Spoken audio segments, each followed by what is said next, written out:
तो दी last time हम session handling और सेशन मैनेजमेंट की बात कर रहे थे। इसके अंदर हमने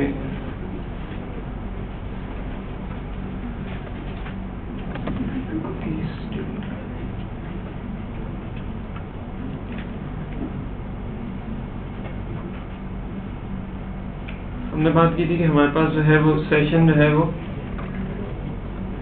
सेशन अंडरस्कोर स्टार्ट एक मेथड है, ये इस्तेमाल होता है। अच्छा, एक चीज़ यहाँ पर थोड़ी सी आपकी बिजनेस रिक्वायरमेंट के हिसाब से या सिनेरियो वाइज जो है वो वेरी करती है।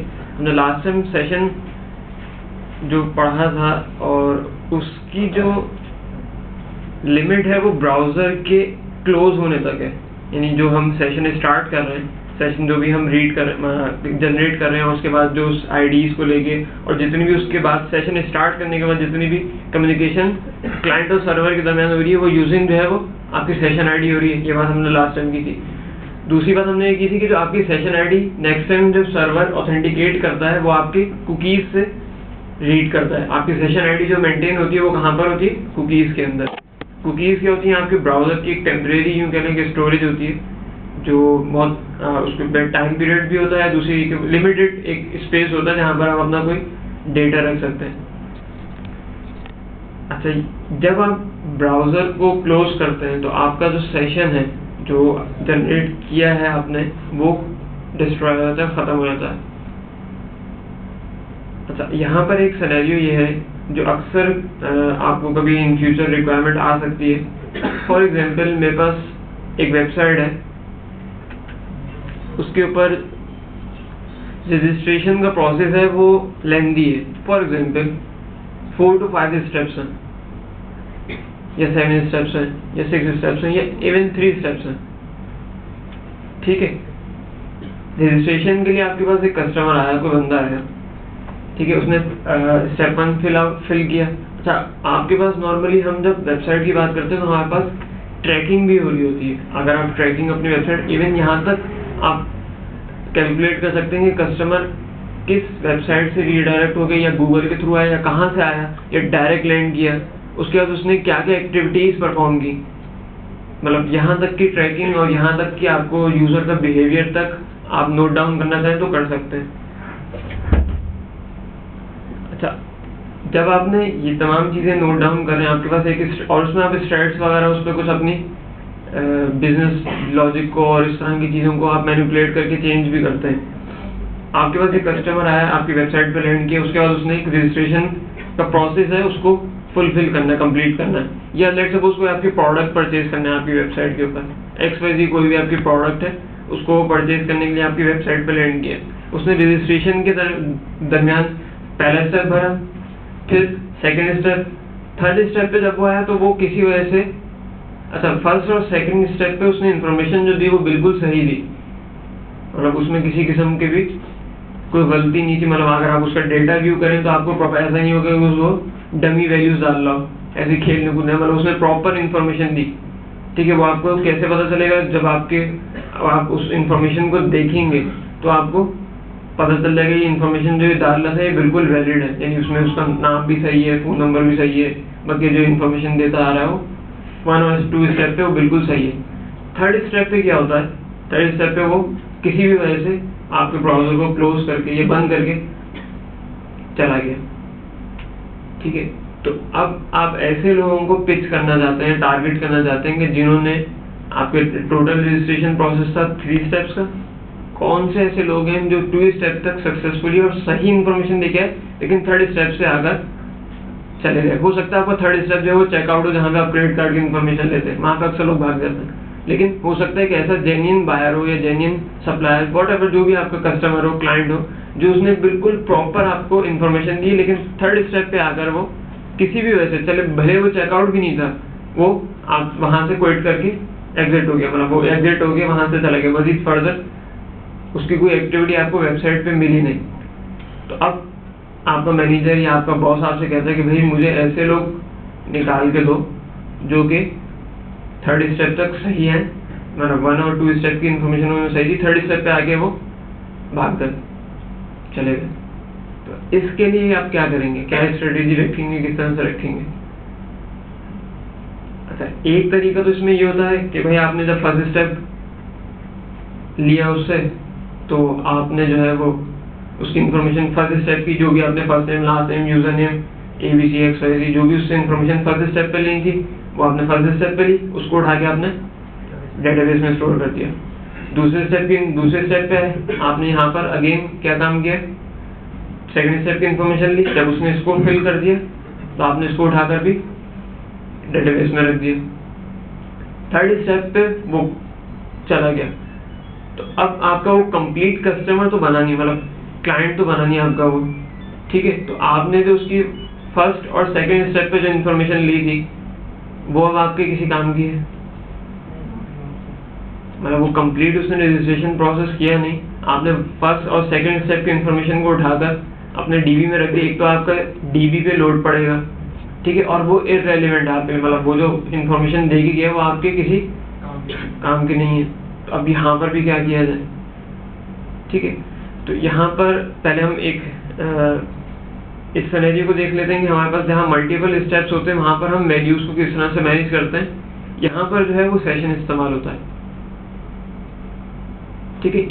इन दोनों सिनेरियोज के अंदर हम सेशन इस्तेमाल करते हैं। पहला वाला सिनेरियो कि आप चाहते हैं कि जी ऐसे सक्सेसफुल कस्टमर जो 1 और 2 को कम्प्लीटली और प्रॉपर इंफॉर्मेशन देकर आगे थर्ड स्टेप तक आए, लेकिन थर्ड पे वो क्विट कर गए, ये भी सेशन से मैनेज होगा, लेकिन ये सेशन किसी और तरह का होगा।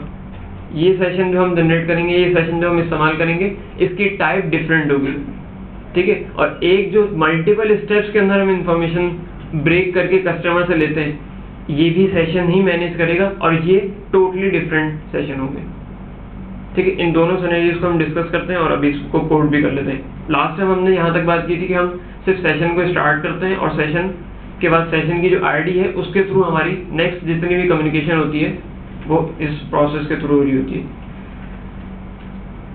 ठीक है जी। यहाँ तक बात क्लियर है?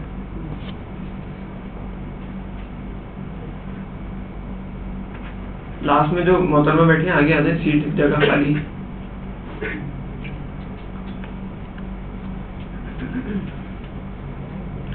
चलिए,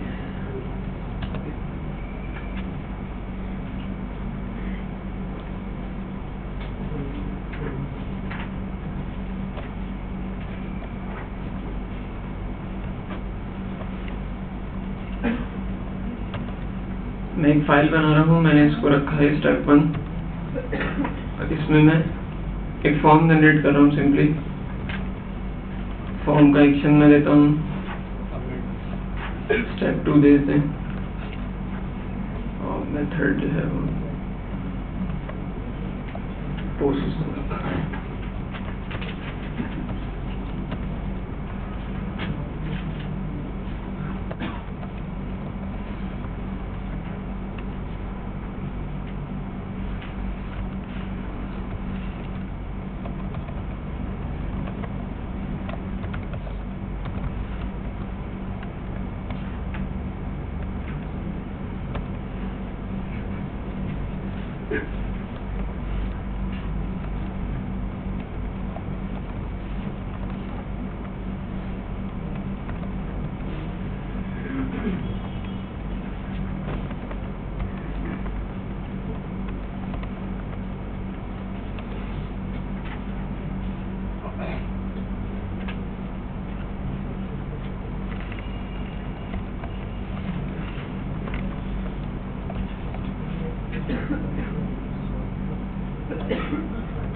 ऑब्जेक्टिव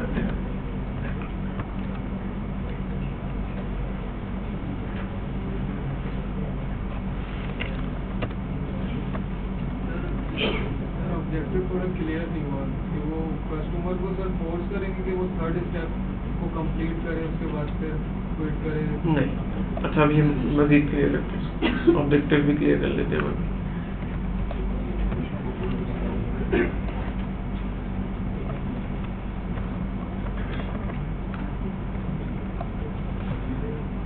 ये सेकंड और थर्ड रो, ये आप लोग शफल हो जाए प्लीज।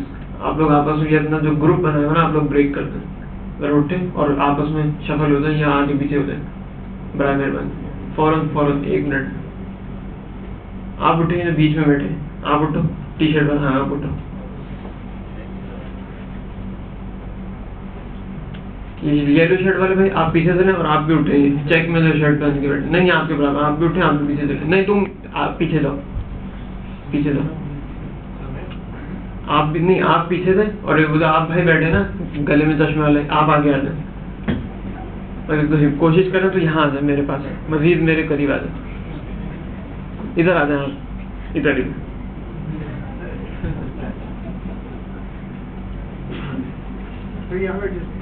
नहीं यहाँ नहीं, करीब, मैं आपके करीब बैठना चाहता हूँ, पता चले आप बातें क्या करते हैं।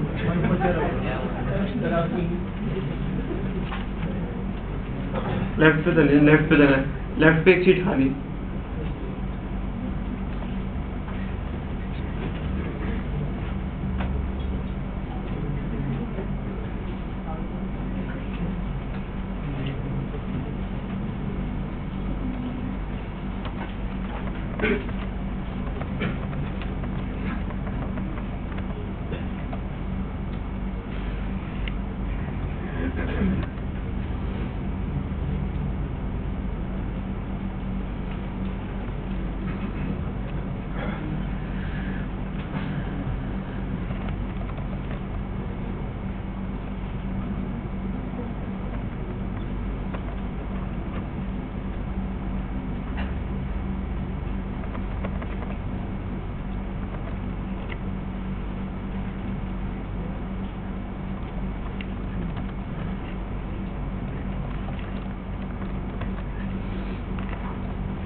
अच्छा, यहाँ पर अभी जो हमारा ऑब्जेक्टिव है, जो हम काम करने जा रहे हैं, वो ये है कि हमारे पास जो मल्टीपल स्टेप्स की इंफॉर्मेशन है, यानी हमारे पास लेट सपोज 3 स्टेप्स हैं रजिस्ट्रेशन के, हमारे पास इंफॉर्मेशन जो है वो ब्रेक हुई है, यानी फर्स्ट स्टेप पे थोड़ी सी इंफॉर्मेशन ले रहे हैं, देन सेकंड स्टेप पे, देन थर्ड स्टेप पे कुछ इंफॉर्मेशन दे रहे हैं। सिनेरियो हमारे पास ये है कि देखिए, हमारे पास जब तीनों प्रोसेस यानी तीनों स्टेप्स जो हैं वो कंप्लीट हो जाएं, उसके बाद हम अपनी ये तमाम इंफॉर्मेशन, यानी कस्टमर जब तीनों स्टेप्स को सक्सेसफुली कंप्लीट कर दे, उसके बाद हम उसकी जो वैल्यूज हैं, जो उसने जो इंफॉर्मेशन दी है, वो उठाकर हम डेटाबेस में डालें, उससे पहले हम डीबी में नहीं डालें। अच्छा, पुराने ज़माने में होता ये था कि जब आपके पास जब तक सेशन नहीं थे, इसको लोग जो मैनेज करते थे वो इस तरह से करते थे कि आपके पास जब मल्टीपल स्टेप्स होते थे, यानी मल्टीपल रजिस्ट्रेशन के जो स्टेप्स थे 1 2 3 4 5, तो उसमें होता ये था कि लेट सपोज अगर आपके स्टेप 1 पे 5 फील्ड हैं, फिर स्टेप 2 पे 5 फील्ड हैं, इसी तरह स्टेप 3 पे 5 फील्ड हैं, तो होता ये था कि जब आपका स्टेप 1 सबमिट होता था स्टेप 2 की तरफ, तो जो 5 फील्ड जो आपने स्टेप 1 पर ली हैं, आप उसकी इंफॉर्मेशन को रखते थे हिडन फील्ड्स के अंदर। जो इनपुट टाइप हमने हिडन पढ़ा था, इनपुट फील्ड्स में हम वहां पर उसकी वैल्यूज को रखते थे, क्यों? क्योंकि उस वक्त हमारे पास सेशन नहीं थे। उसके बाद जब सेकंड स्टेप सबमिट होता था थर्ड स्टेप के ऊपर, तो स्टेप 1 की 5 फील्ड्स और स्टेप 2 की 5 फील्ड्स टोटल हो गई 10 फील्ड, ये 10 फील्ड आपकी सबमिट होती थी स्टेप 3 के ऊपर। अब स्टेप 3 के ऊपर लेट्स सपोज आपके पास 3 फील्ड है या 5 फील्ड है, होगा क्या कि अब जब थर्ड स्टेप सबमिट होगा फोर्थ के ऊपर, तो प्रीवियस 1 और 2 की 10 फील्ड्स और इस थर्ड स्टेप की 5 फील्ड्स, टोटल हो गई 15 फील्ड, और इसको आपको मैनेज करते हुए लेके चलना पड़ता था फोर्थ के ऊपर, यानी हिडन फील्ड्स आप बनाते आते थे। अच्छा, इसमें अगर किसी ने बैक कर दिया, यानी आप कोई कस्टमर जो है वो रिवर्स बैक आ गया, तो वो जो वैल्यूज थी वो गई, तो ये एक बड़ा इशू था। तो उसको जो मैनेज किया गया है वो इन सेशंस के थ्रू किया गया। बहुत अर्ली ज़माने की बात है, जब जिस वक्त इंटरनेट नया था, तो उस वक्त सेशंस नहीं थे, तो लोग इसी तरह से अपनी फील्ड्स को मैनेज करते थे हिडन फील्ड्स के अंदर। हिडन फील्ड्स बनाई भी इसीलिए गई थी ताकि हम तमाम स्टेप्स को कंप्लीट कर जाने के बाद, अगर 2-3 स्टेप्स का प्रोसेस है तो उसको कंप्लीट करने के बाद हम अपने पास जो है वो एंट्री करें डेटाबेस के अंदर। ठीक है, तो अब इसका जो ऑल्टरनेट है और जो बेहतर तरीका है, जो अच्छा तरीका है, वो है कि हम करते हैं कि स्टेप 1 की वैल्यूज़ को, 2 की वैल्यूज़ को, 3 की वैल्यूज़ को 1 बाय 1 स्टेप्स की वैल्यूज़ को वैलिडेट सारे काम करने के बाद, फिल्टर करने के बाद सेशन में रख देते हैं। किस तरह से रखते हैं उसका तरीका ये कि देखिए यहाँ पर मेरे पास एक फॉर्म है, इस फॉर्म में 2 फील्ड्स हैं, फिलहाल मैंने 2 ही रखी है, first name and last name. जब ये फॉर्म सबमिट होगा, मैंने एक्शन दिया स्टेप 2, तो स्टेप 2 के ऊपर आने के बाद मैंने सबसे पहले सेशन स्टार्ट किया है। सेशन स्टार्ट करने के लिए अगेन आपको यही सेशन अंडरस्कोर स्टार्ट लिखना है। उसके बाद मैंने आपको बताया था कि एक सेशन का एक प्री डिफाइंड हमारे पास वेरिएबल है $_session। ये सेम इसी तरह है जिस तरह आप एसोसिएटिव एरे बनाते हैं। इसके अंदर मैंने एक की बनाई है फर्स्ट नेम, और उस पर जो प्रीवियसली मेरे पास सबमिट होके आई है पोस्ट में फर्स्ट नेम, वो वैल्यू मैंने इस सेशन के वेरिएबल को असाइन कर दी। इसी तरह लास्ट नेम, सिर्फ मैंने अभी यहाँ पर वैल्यूज असाइन की है। अच्छा, यहाँ पर मैं हिडन में कुछ नहीं रखा, सिर्फ मैंने जो वैल्यूज सबमिट होके आई हैं उनको इस सेशन स्टार्ट करके सेशन के वेरिएबल में स्टोर कर दिया, और कुछ भी नहीं किया। इसके बाद यहाँ स्टेप 2 के ऊपर भी मैंने चंद फील्ड्स रखी हैं, एड्रेस है एंड फोन है। अब ये जब सबमिट होगा स्टेप 3 के ऊपर, तो अब यहाँ पर हमें क्या काम करना है, पहले हम इसको चला लेते हैं ताकि आपको आइडिया हो जाए कि किस तरह से वर्क कर रहे हैं।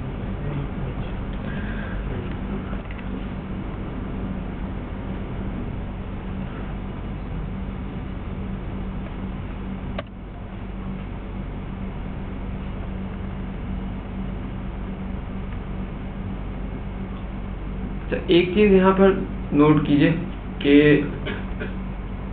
मैंने यहाँ पर स्टेप 1 के ऊपर सेशन ऑन नहीं किया, सेशन नहीं बनाया, यहाँ पर नहीं बनाया, स्टेप 2 के ऊपर बनाया। कोई रीजन बताएगा? इसलिए वो जो सेशन 2 जो है, वो स्टेप 2 जो है, वो पोस्टेड वैल्यू को होल्ड कर रहा है मेरे पास, सेशन के अंदर स्टोर कर रहा है। एक तो सबसे मेन चीज कि यहाँ पर मुझे कोई वैल्यूज अपने पास रखनी नहीं है, कुछ और ट्रैकिंग करनी है, तो मैं यहाँ पर सेशन क्यों बनाऊँ बिला वजह? कोई बंदा यहाँ सिर्फ यहीं लैंड किया और यही इसी को क्रॉस करके चले गया, तो बिला वजह एक ओवरहेड है ना मेरे लिए कि मैं सेशन जनरेट करूँ, जिसकी जरूरत ही नहीं। अगर कोई यहाँ पर है, जब कोई स्टेप 2 पे जाए, अब मेरे लिए फ्रूटफुल, मतलब जो उसने इन्फॉर्मेशन दी वो मेरे लिए जरूरी है काम के, तो मैं उसको अपने पास होल्ड करूंगा, स्टोर करूंगा किसी भी तरह से। स्टेप 1 के ऊपर मेरे किसी काम का नहीं सेशन, जब तक वो स्टेप 2 पे नहीं जाएगा, जब तक मुझे कोई इन्फॉर्मेशन नहीं मिलेगी, तो मैं सेशन स्टार्ट करके ओवरहेड क्यों बनाऊँ? एक ओवरहेड है ना, मतलब ज़्यादा सेशन जनरेट होगा, कुछ ना कुछ तो काम करना ही पड़ता होगा ना सेशन जनरेट करने में। इस वजह से स्टेप 1 के ऊपर सेशन बनाने की जरूरत नहीं है। ठीक है, स्टेप 2 के ऊपर इसलिए बनाया कि हमें यहाँ पर अब वैल्यूज जो उसने सबमिट की है उसको स्टोर करना है, 1 के ऊपर जरूरत नहीं थी। ठीक है जी, ये बात अक्सर लोग गलती करते हैं, स्टेप 1 के ऊपर भी बना देते हैं। ये बात क्लियर है मैं क्यों कह रहा हूँ? ठीक है जी। अच्छा जी, हमारे पास ये जो फॉर्म है ये इस तरह से है कुछ। हमने यहाँ पर स्टेप 1 में ABC और अब मैंने स्टेप 2 के ऊपर आ गए। स्टेप 2 पे भी हम इंफॉर्मेशन देते हैं, लेकिन पहले हम स्टेप 3 के ऊपर कुछ कोड लिख लें।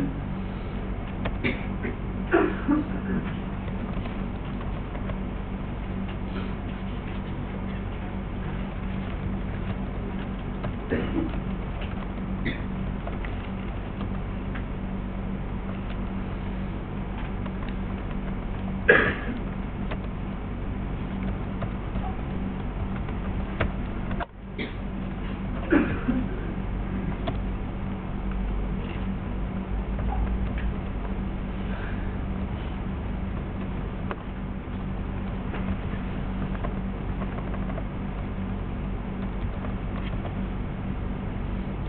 अब जब यहाँ पर हम इसको सबमिट करते हैं स्टेप 2 को,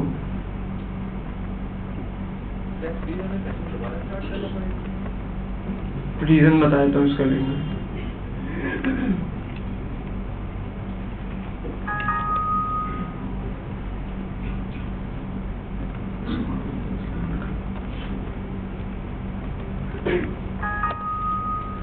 अब मैं यहाँ पर एड्रेस देता हूँ, लेट्स सपोज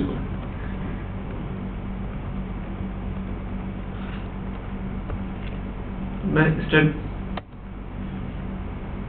3 के ऊपर मैंने इसको सबमिट किया, ठीक है। तो मेरे पास सबसे पहले जो वैल्यूज हैं जो कि पोस्ट में मिली है मुझे, फॉर्म सबमिट होने के बाद जो पोस्ट से जो मिली वो है वैल्यूज। मेरे पास एड्रेस है जो मैंने दिया था, फोन नंबर है और स्टेप 2 का। अच्छा, अब जो वैल्यूज स्टेप 1 के ऊपर दी थी, जिसको मैंने स्टेप 2 के ऊपर सेशन में रख दिया था, वो वैल्यूज मेरे पास विदाउट सबमिट किसी हिडन में रखे हुए इस सेशन वेरिएबल के थ्रू यहाँ पर स्टेप 3 के ऊपर भी अवेलेबल है, ठीक है। अब आपका 4th स्टेप होता तो आप 2nd और 3rd की वैल्यूज को भी आप सेशन में रखते थे और आगे फर्दर प्रोसीड करते थे। जब वो कंप्लीट हो जाए तो तमाम की तमाम इंफॉर्मेशन जो है आपके पास $_ सेशन का जो ये वेरिएबल है, इसमें से आप एक्सेस करने का तरीका क्या होगा। अगर आपको ये लास्ट नेम कहीं पर चाहिए तो आप ये लास्ट नेम और इस वैल्यू को गेट करने के लिए आपको सिर्फ ये लिखना पड़ेगा, ये लास्ट। इस तरह से आप सेशन में से एक एक करके तमाम वैल्यूज को निकाल लेंगे इन्फॉर्मेशन, ठीक है जी। ये बात क्लियर है, यहाँ तक क्लियर है? जी जी बता रहा हूँ, 1-2 बातें और भी बाकी। जी दुआ आप कुछ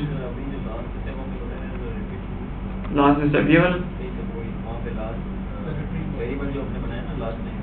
हाँ एक्सेस। जब अगर आपने जो वैल्यू सेशन में रख दी है, ठीक है, इस सेशन के अंदर आप एक की बना के वैल्यू को रख रहे हैं, इस तरह वैल्यूज को रखते जा रहे हैं 25, 30, 50 वैल्यूज आपने सेशन में रख दी, ठीक है, रख सकते हैं। उसके बाद जब उस सेशन में से आपको वापस वैल्यू निकालनी है तो वैल्यू निकालने के लिए ये तरीका कार है।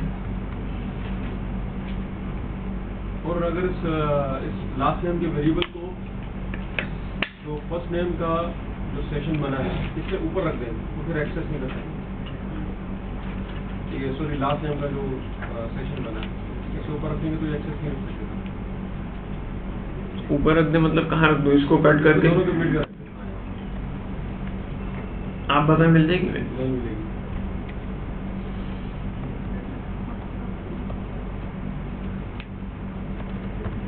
यहाँ तक क्लियर है भाई? कोई सवाल नहीं है? अच्छा यहाँ जी स्टेप 1 हाँ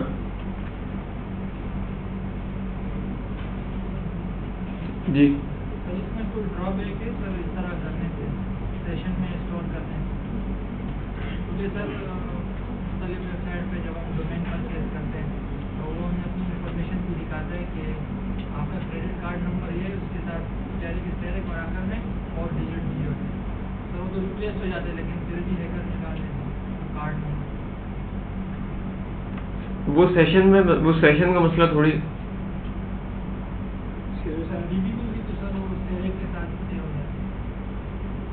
उसका हल फिर हम सिक्योरिटी में देखेंगे, मैं आपको बताऊंगा उसका क्या हल है। सर अगर हम डायरेक्टली स्टेप 2 के ऊपर लैंड कर जाएं और वहीं से आगे बढ़ें फिर क्या होगा? क्या ये तरीका सही होगा कि डायरेक्ट कोई बंदा आगे स्टेप 2 पे लैंड कर दे? मतलब जैसे सर्च करा के हम लोग वहाँ पे पहुँच गए, अब मैं अगर उसको आगे लेके बढ़ता हूँ तो नहीं, स्टेप 2 पे डायरेक्ट आना ही नहीं चाहिए। आना नहीं चाहिए तो उसकी हम चेक लगाएंगे कि ऊपर जी जी नहीं, हम चेक लगाएंगे, हम चेक लगाते हैं। अच्छा जी, यहाँ पर 3rd स्टेप पे मैंने सेशन स्टार्ट अगेन लिखा है। अगर मैं यहाँ पर सेशन अंडरस्कोर स्टार्ट नहीं लिखता तो मुझे यहाँ पर वैल्यूज जो है वो सेशन $_ वेरिएबल के अंदर नहीं मिलेंगी, क्योंकि सेशन अंडरस्कोर स्टार्ट ये बताएगा कि मैं इटसेल्फ हूँ क्या, मतलब $_ आपका जो प्रीवियसली चलता आ रहा है उसको आपको बताना पड़ेगा। सेशन स्टार्ट हर दफ़ा सेशन स्टार्ट नहीं करता। अच्छा, एक चीज़ यहाँ मैंने शायद बताई थी या मिस हो गई थी, जब आपने एक दफ़ा सेशन जनरेट किया, उसके बाद जब आप नेक्स्ट टाइम जब सेशन स्टार्ट कॉल करेंगे तो वो, इसका मतलब ये नहीं कि हर दफ़ा वो एक नया सेशन बना देगा। अगर ये चेक करता है कि अगर ऑलरेडी सेशन आपका जनरेट हुआ है, सेशन ऑलरेडी चल रहा है, तो उसकी आईडी रिटर्न करता है आपको, और या फिर बताया था कि आपका सेशन जनरेटर, नया सेशन जनरेट करने की ज़रूरत नहीं है। अच्छा, लेकिन जहाँ जहाँ आप सेशन को, यानी अपना एग्जिस्टिंग जो सेशन आपने जो ऑन किया है, जो स्टार्ट किया है, जहाँ जहाँ आप उस सेशन को इस्तेमाल करना चाहते हैं, वहाँ हर जगह आपको ये सेशन अंडरस्कोर स्टार्ट लिखना पड़ेगा। अगर नहीं लिखता तो मुझे सेशन नहीं, इंफॉर्मेशन नहीं मिलेगी जो मैंने प्रीवियसली स्टोर करता था, क्योंकि वो उससे बाइंड होता है बेसिकली।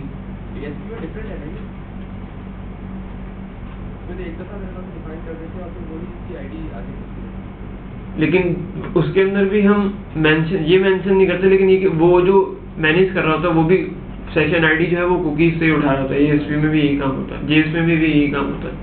वहाँ लिखना नहीं पड़ता, यहाँ लिखना पड़ता है। ठीक है जी, ये बात क्लियर है जी। डिस्ट्रॉय नहीं हो रहा, सेशन तो अपनी जगह मौजूद है, लेकिन इस पेज के ऊपर उस प्रीवियस जो सेशन आपने ऑन किया उसकी इंफॉर्मेशन नहीं है, ये एक टोटली सेपरेट होगा फिर। ठीक है, क्या चीज, मैं इस पे आ रहा हूँ, इसी बात पे आ रहा हूँ। अच्छा जी, यहाँ पर एक बात जो है वो नोट कर लीजिए कि आपके पास जो सेशन की जो इंफॉर्मेशन आप स्टोर कर रहे हैं, मैंने आपसे ये कहा था कि सेशन आईडी जो है वो कुकीज में स्टोर होती है, बिल्कुल सही कहा था।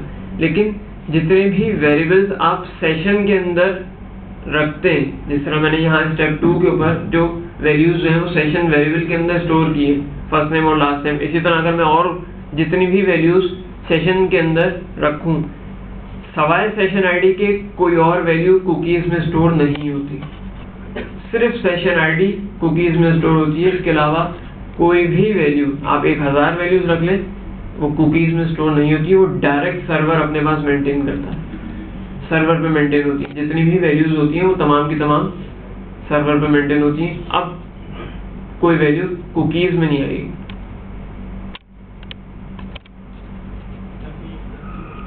एग्जाम्पल यही है आपके सामने, मतलब अब कुकीज हम पढ़ते तो मजीद क्लियर भी हो जाएगा कि कुकीज है क्या।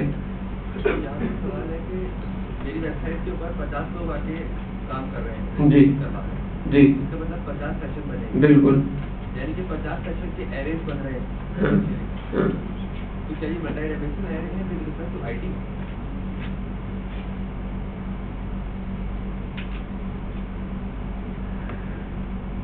अच्छा जी,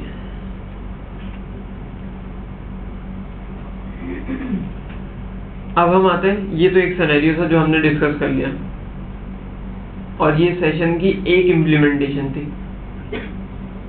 ठीक है, अब हम आते हैं उस सिनेरियो पे जो मैं आपसे कह रहा था शुरू में, कि अगर आपका बॉस कहता है कि जी ऐसे बंदे निकाल के लाओ कि जो स्टेप 2 तक तो सक्सेसफुल आए थे, 3rd पे आके भाग गए।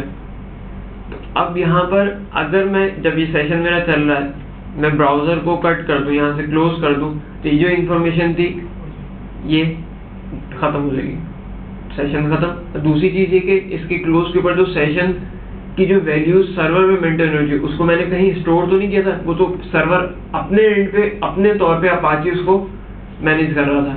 वो वैल्यूज, वो इंफॉर्मेशन अपाची ने मुझे नहीं दी जब तक मैंने उसमें से निकाल के अपने पास किसी फाइल सिस्टम में या डेटाबेस में स्टोर नहीं की। अभी तो मैं सिर्फ सेशन में रख रहा था, और वो सेशन वेरिएबल, सेशन की तमाम वैल्यूज सर्वर पे मेंटेन हो रही हैं, लेकिन वो टेम्परेरी है, परमानेंट स्टोरेज नहीं है। परमानेंट स्टोरेज जो है वो आपके पास या तो DB की सूरत में है या फिर फाइलिंग की सूरत में है। अब मैं ये चाहता हूँ, मेरे पास सिनेरियो ये है कि मैं स्टेप 1 और स्टेप 2 की वैल्यूज को जो है अपने पास, मतलब ऐसे लोग निकाल के लाऊं जो स्टेप 1 और स्टेप 2 तक आए थे, 3rd पे भाग गए। अच्छा, अमूमन सॉफ्टवेयर हाउसेज में ये स्ट्रेटेजी और ये काम किया जाता है कि जी आपकी सेल्स या जो कस्टमर सपोर्ट के जो लोग होते हैं भाई, वो ऐसे लोगों को पिच करते हैं, टारगेट करते हैं कि भाई किसी वजह से स्टेप 3 तक बंदा है, हो सकता है उसको कोई हर्डल लगा हो या कोई फील्ड समझ में ना आई हो या कोई मसला हो, तो उसको वो कॉल करते हैं, उससे पूछेंगे भाई आपको कोई प्रॉब्लम है। इस तरह से आपकी सेल्स जो है वो डायरेक्टली इम्पैक्ट पड़ता है। हो सकता है उसको प्राइस जो है वो लगे हो तो आप वहाँ पे नेगोशिएशन वगैरह, मतलब ये एक वो होती है सेल, क्योंकि एट दी एंड वेबसाइट का मकसद क्या है? इनकम, पैसे। आप वेबसाइट जो बना रहे हैं, काम जो कर रहे हैं, जितनी सब काम जो कर रहे हैं, या जो आपसे कस्टमर बनवा रहा है, वेबसाइट बनवा रहा है, या किसी आप प्रोजेक्ट में कोई प्रोडक्ट के ऊपर काम करें, उस सब का अल्टीमेट जो काम है वो बिजनेस है, पैसा है, और तो कोई मकसद नहीं है। तो यहाँ ये जो एक तरीकाकार है ये एक इफेक्टिव होता है कि जी आप ऐसे लोगों को टारगेट करेंगे जो स्टेप 1 स्टेप 2 या इस तरह के काम करके किसी वजह से एग्जिट हो गए, तो आप उनको फिर टारगेट करते हैं और पूछेंगे भाई आपको क्या प्रॉब्लम है, किस वजह से आप चले गए। फिर वो बोलते हैं कि जी पैसे बहुत हाई लग रहे थे, या वो अपनी मुश्किल बताता है कि भाई ये मसला था, इस वजह से मैं यहाँ से चला गया। तो वो बोलते हैं अच्छा जी आप वापस आएँ, आप साइट के ऊपर आएँ। तो आप उस यहाँ पर एक और लॉजिक ये होती है कि आप उसको जब आप दोबारा किसी तरह घेर घार के लाते हैं तो आपको स्टेप 1 और स्टेप 2 की इन्फॉर्मेशन दोबारा उससे बोलना नहीं पड़ता कि आप फिल करो, डायरेक्ट आप उससे 3rd स्टेप पे लैंड करवाते हैं। ये किस तरह से करवाते हैं सारे काम? इसके लिए हमारे पास तरीकाकार ये कि हम जो नॉर्मल सॉफ्टवेयर के हवाले से या सॉफ्टवेयर के जो डिज़ाइन पैटर्न्स या जितने भी आप सेशन मैनेजमेंट के हवाले से जितने भी ट्यूटोरियल्स देखेंगे जो इस सिनेरियो में काम करने को कहते हैं, वो ये कहते हैं कि आप टेम्परेरी तौर पे 2 या 3 टेबल्स, अमूमन 2 डेटाबेस के टेबल्स बनाएं। उसके बाद जब आप सेशन जनरेट करें, जैसे ही आप सेशन को इनिशिएट करें, सेशन इनिशिएट होने के बाद जो उसकी आईडी है, उस आईडी के अगेंस्ट आप उसकी इंफॉर्मेशन को जो कस्टमर दे रहा है, यानी स्टेप 1 की इंफॉर्मेशन जो थी उसको उस टेम्परेरी डेटाबेस के टेबल में डाल दें with respect to session ID. ठीक है, अच्छा लेट मी फिनिश। उसके बाद स्टेप 2 पे है, स्टेप 2 की इंफॉर्मेशन भी with respect to that session ID आप डेटाबेस में डाल दें। ठीक है, 3rd स्टेप से एग्जिट हो गया, तो अब आप एग्जिट होने के बाद वो जो इन्फॉर्मेशन आपने टेम्परेरी उस सेशन के हिसाब से बाइंड कर दी, अब आपके पास एक रिपोर्टिंग एंड होता है जहाँ पर आप देख रहे होते हैं कि भाई कितने लोग आए जो स्टेप 2, 3 तक, और उनकी सेशन आईडी यहाँ पर रखी हुई है। उस डेटाबेस में से आपने एक रिपोर्ट जनरेट की, वहाँ आपने देखा, फिर वहाँ से आप एक एक करके पिच करते जाते हैं। अब उसमें आप एक तो मैनुअल सिस्टम भी रख सकते हैं कि भाई काम की नहीं है, रिमूव कर दिए वहाँ से, वहीं से आपने एक बटन दे दिया कि जी इन्फॉर्मेशन काम की नहीं, रिमूव, वहाँ से आपने रिमूव की, तो 1 और 2 स्टेप की जितनी इन्फॉर्मेशन थी वो तमाम की तमाम डिलीट हो गई। इसी तरह 2, 3 जितनी इन्फॉर्मेशन आप मैनुअली रिमूव करना चाहें रिमूव करते हैं। और अमूमन लोगों की तरीकाकार ये होता है कि हमारे अगर बहुत ज़्यादा इंक्वायरीज आ रही हैं या बहुत सारे लोग इस तरह से आ रहे हैं, तो एक टाइम पीरियड के बाद आप डेटाबेस को उस डीबी के टेबल को फ्लश कर दें। अब वो आपके अपने सिनेरियो के ऊपर है कि आप 10 घंटे बाद करते हैं, 24 घंटे बाद करते हैं, या 1 वीक के बाद करते हैं, या 1 महीने बाद करते हैं। ये आपकी अपनी सेल्स फोर्स के ऊपर और आपने अपनी प्रोडक्ट के हिसाब से है कि आप उस टेबल को कितने अरसे बाद फ्लश करते हैं और कहाँ तक की इन्फॉर्मेशन, कितने डेज की प्रीवियस इन्फॉर्मेशन को फ्लश करते हैं। ठीक है, तो एक तरीकाकार ये है आपके पास। अच्छा, ये जो मैं तरीका बता रहा हूँ ये डीबी सेशंस कहलाते हैं। इसका नाम ही अगर आप कभी वेबसाइट पे आके कहीं गूगल पे सर्च करें डीबी सेशन, तो आपको वहाँ पे 2 टेबल्स मिलेंगे जिसमें एक मास्टर टेबल होगा जिसमें सेशन स्टार्ट होता है। जब हम डेटाबेस पढ़ लेंगे तो वहाँ मैं आपको एक एग्जाम्पल भी करवा दूंगा, और उसमें फिर हम एक एक करके वैल्यूज को जो है वो स्टोर करते जाते हैं। ये एक तरीकाकार हमारे पास बहुत कॉमन है और लोग इसको यूज करते हैं।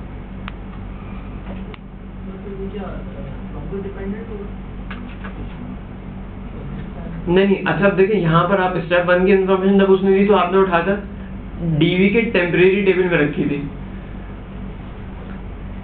तो अब वो ब्राउजर बंद भी करते तो इन्फॉर्मेशन आपके पास डेटाबेस में आ चुकी है। तो ये है उसे व्यू करने के लिए, एनालिसिस के लिए। हाँ, एनालिसिस के लिए आप देख सकते हैं कि भाई कौन कौन कहाँ से गया और इस तरह की लॉगिंग है एक तरह से।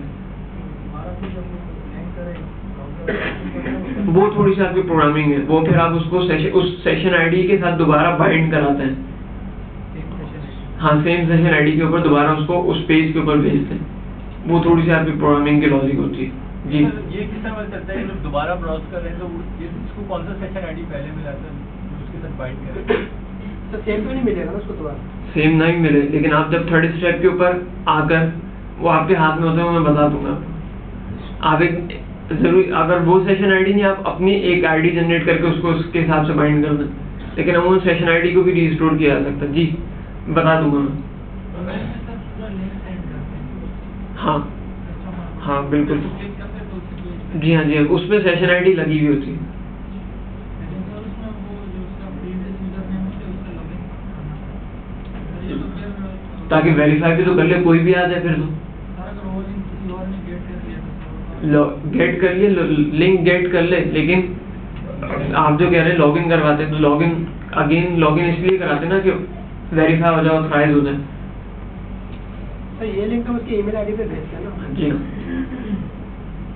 अभी जो ब्राउज वेबसाइट्स होती हैं, हाँ। क्या ये हमारे ब्राउजर के ऊपर जो सेशंस बिल्ड हुए होते हैं उसको ट्रैक कर सकती हैं, इंटरसेप्ट कर सकती हैं? कौन सी साइट? कोई भी लाइक हैकर की साइट है या लाइक नहीं, गूगल नहीं, समझ नहीं। लें, क्या वो हमारी सेशंस को इंटरसेप्ट नहीं कर सकती, बिल्कुल भी। ट्रैक भी नहीं कर सकती किसी सूरत? जी किसी सूरत तो कर सकती है, हैकर तो कर सकता है किसी सूरत, वो उसके लिए चैनल अलग है। लेकिन नॉर्मली जो वेबसाइट है, याहू कभी भी हॉटमेल पे आके छेड़ेगा नहीं, या कभी जीमेल को नहीं जाके उसको पिच करने की कोशिश। साउथ कोरिया में गूगल के ऊपर बैन लग गया था कि वो उसके जो है वो इंटरसेप्ट करने की, स्पाइंग करने की कोशिश की थी लोगों की पर्सनल इन्फॉर्मेशन को, तो इस वजह से वो उसके ऊपर हाँ तो अमूमन करते नहीं है, किए तो फिर सही किया उन्होंने बैन कर दिया। जी होगा तो टेबल ही, लेकिन हम मतलब टेम्परेरी इस वजह से कहेंगे कि उसमें जो हम इंफॉर्मेशन रख रहे हैं वो टेम्परेरी है। होगा तो फिजिकल टेबल, पूरा डेटाबेस का एक टेबल होगा, लेकिन उसमें जो वैल्यूज हम रख रहे हैं, जो डेटा रख रहे हैं, वो हम टेम्परेरी तौर पर रख रहे हैं। एनालिसिस के लिए काम करनी है तो रिमूव कर दे, फ्लश कर दे।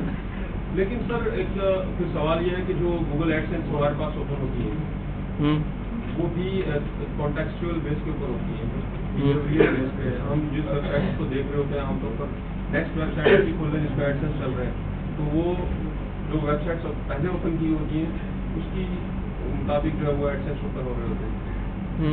तो इसका मतलब तो ये हुआ कि ये कहीं ना कहीं ट्रैकिंग हो रही है इसकी, हमारी इन्फॉर्मेशन इंटरसेप्ट हुई है कहीं से, तभी तो गूगल एडसेंस ने ये सेंस किया कि ये ऑलरेडी कौन सी ऐसी वेबसाइट्स देख रहा था जिसकी बेस पर मैं इसके पास ऐड डिस्प्ले करूँ। अच्छा, मैं बाबू को इस बात का क्या जवाब दूं? मैं गूगल एडसेंस का डेवलपर तो हूँ नहीं कि मैंने उनकी स्ट्रेटेजी पढ़ी हो कि वो किस बिहाफ पे, लेकिन जहाँ तक मेरी अपनी इन्फॉर्मेशन है, वो लोग जो है वो बहुत कुछ आपकी इन्फॉर्मेशन उनके पास होती है। गूगल इतना होशियार है कि आपको अंदाजा नहीं है। इसका मतलब नहीं कि वो इंटरसेप्ट करता है कहीं ना कहीं हमारी इन्फॉर्मेशन? नहीं, इंटरसेप्ट आप उसको इन्फॉर्मेशन अपनी खुद देते हैं, वो इंटरसेप्ट नहीं करता। वो मैं किस तरह से, वो एक बहुत लंबी कहानी है। फिर सही, गूगल के पास आपकी इतनी इन्फॉर्मेशन होती है कि आप किस वक्त कहाँ हैं। आप यहाँ बैठे ये भी गूगल को पता होगा। अगर आप स्मार्टफोन या इंटरनेट यूजर हैं परमानेंट, तो उसको इतनी इन्फॉर्मेशन भी होगी कि आप इस वक्त कहाँ हैं। अगर आप उसके गूगल कैलेंडर्स के गूगल अलर्ट्स लेते हैं तो आपकी वो एग्जैक्ट लोकेशन भी बता सकते हैं कि आप कहाँ बैठे हैं।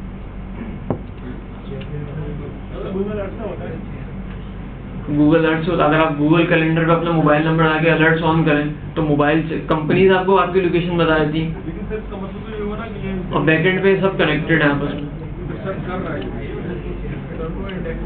हाँ कर रहे हैं जी। नहीं, पाँच खाएगी जी।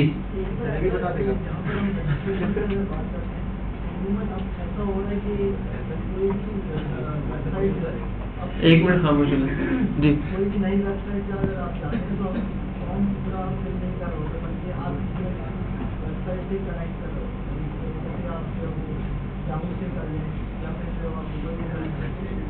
तो वो बेसिकली अपनी इंफॉर्मेशन को आप शेयर करवा रहे होते हैं कुछ नई वेबसाइट इस तरह से।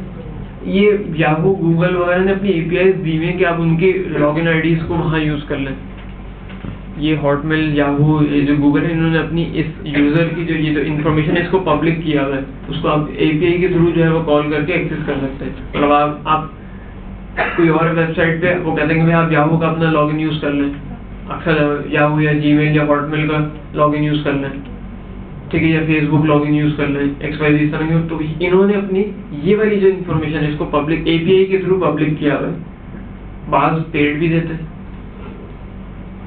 API के थ्रू। आप वही इन्फॉर्मेशन आप उस जो लॉगिन करने वाला जब आपके पास यूजर नेम पासवर्ड दे रहा है तो आप API के थ्रू उनके कॉल देते हैं कि भाई ये यूजर नेम पासवर्ड वैलिड है, वो रिटर्न ट्रू करते तो आप उसको लॉगिन करवा के अपने जिस पेज पे भी ले जाना चाहते हैं वहाँ ले जाते हैं।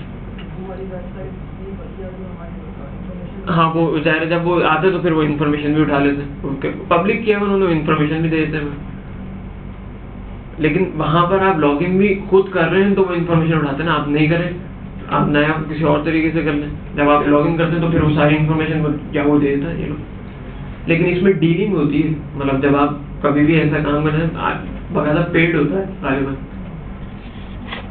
जीमेल का तो पब्लिक है, मतलब फ्री है, या वो हॉटमेल का मुझे पेड होगा गालिबन।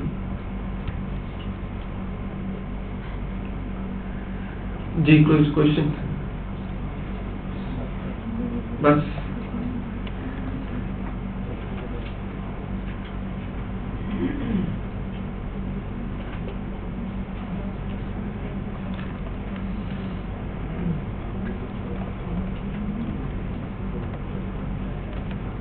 एक और मेथड है हमारे पास सेशन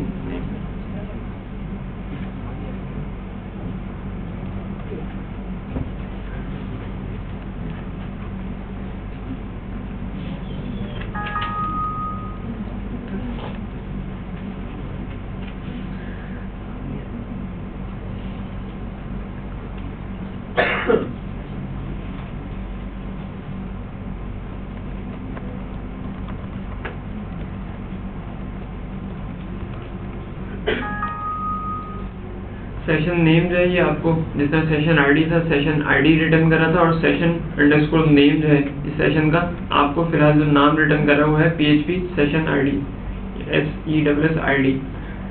तो लास्ट में मैंने आपको एक और बात बताई थी कि ये जो आपकी सेशन आईडी जो है वो कुकीज़ में स्टोर होती है, ठीक है। और अगर आप डायरेक्ट सेशन ऑन करें तो हमेशा जो कुकीज़ में जो वैल्यू रखी हुई होती है वो इस PHP सेशन आईडी के नाम से ही रखी जाती है।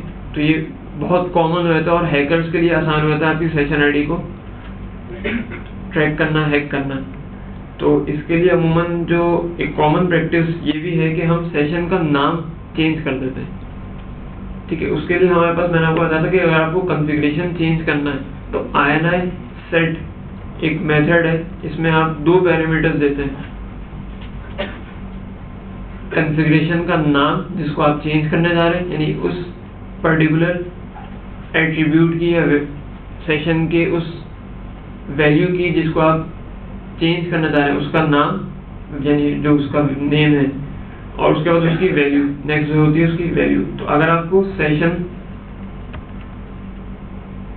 के नाम को चेंज करना है तो इसके लिए लिखा जाता है सेशन नेम है, 1 मिनट में पर लिखा हुआ सेशन नेम कंफर्म कर लेते हैं। हाँ, सेशन डॉट नेम, और उसके बाद मैं देता हूँ let's suppose SSVT।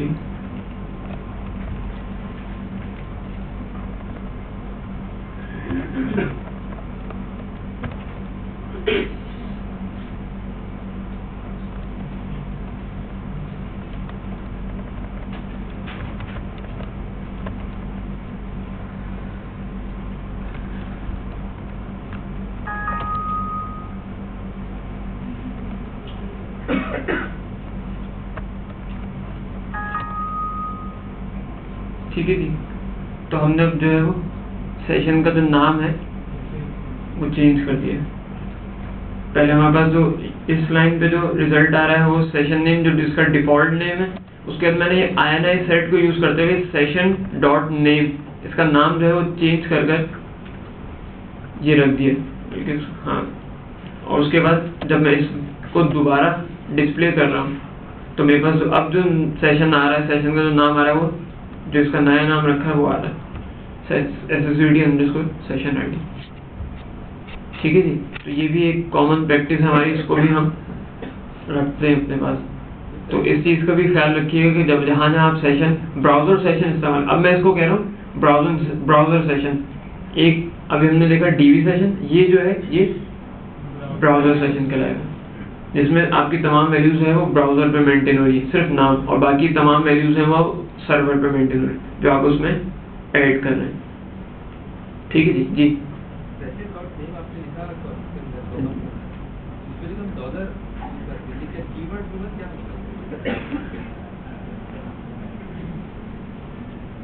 Last time मैंने आपको बताया था कि हमारे पास एक लिस्ट गिवन है कि आप किस किस कॉन्फ़िगरेशन को जो है वो इस INI सेट के थ्रू चेंज कर सकते हैं, वैल्यूज को चेंज कर सकते हैं। एक लिस्ट है, वो गूगल पे आप देख लीजिएगा।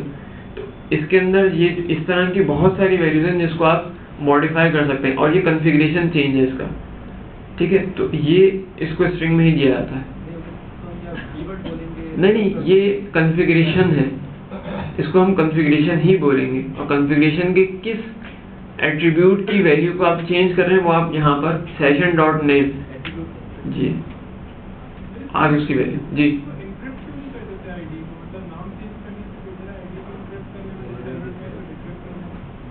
इनक्रिप्ट आप करेंगे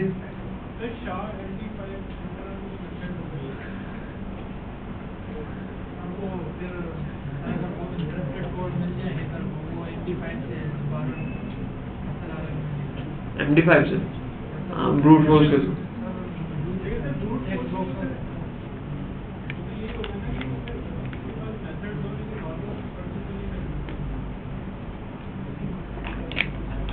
लेकिन नॉर्मली कोई इतने आराम से आपकी ये आईडी भी नहीं उठा सकता।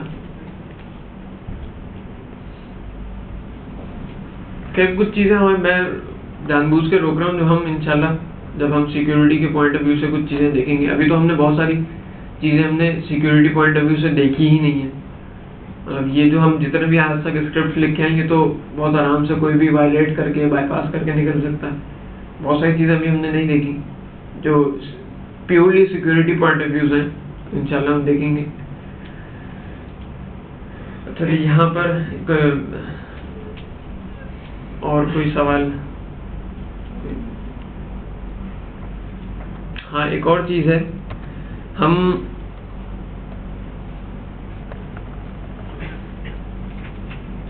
चलिए कुकीज़ देखते हैं, फिर उसके बाद देखेंगे इसको।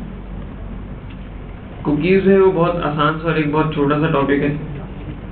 कुकीज़ है वो उसका यूजेज जो है वो सिर्फ इतना सा है कि अगर आप टेम्परेरी तौर पे क्लाइंट की कोई इन्फॉर्मेशन जो है वो अपने पास सेव रखना चाहते हैं ब्राउज़र के ऊपर, क्लाइंट साइड पे ही, आप उसके लिए आपको कुछ थोड़ी बहुत डिसीजन मेकिंग करनी है, या फॉर एग्जांपल आपके पास लॉगिन पेज है, वहाँ आप रिमेंबर मी का चेक देते हैं, तो जो कस्टमर जब रिमेंबर मी पे चेक लगाता है तो नेक्स्ट टाइम जब वो दोबारा चेक लगा के लॉगिन कर लेता है, नेक्स्ट टाइम जब आप उसकी साइट के ऊपर लैंड करते हैं तो यहाँ पर जो इन्फॉर्मेशन ऑलरेडी आपको दिखा सकते हैं कि आपने प्रीवियसली इससे लॉगिन किया था, आपको यूजर नेम पासवर्ड जब उस फील्ड में सेव होता है तो वो कुकीज़ में से उठा के ही आपके वहाँ पर डिस्प्ले करता है।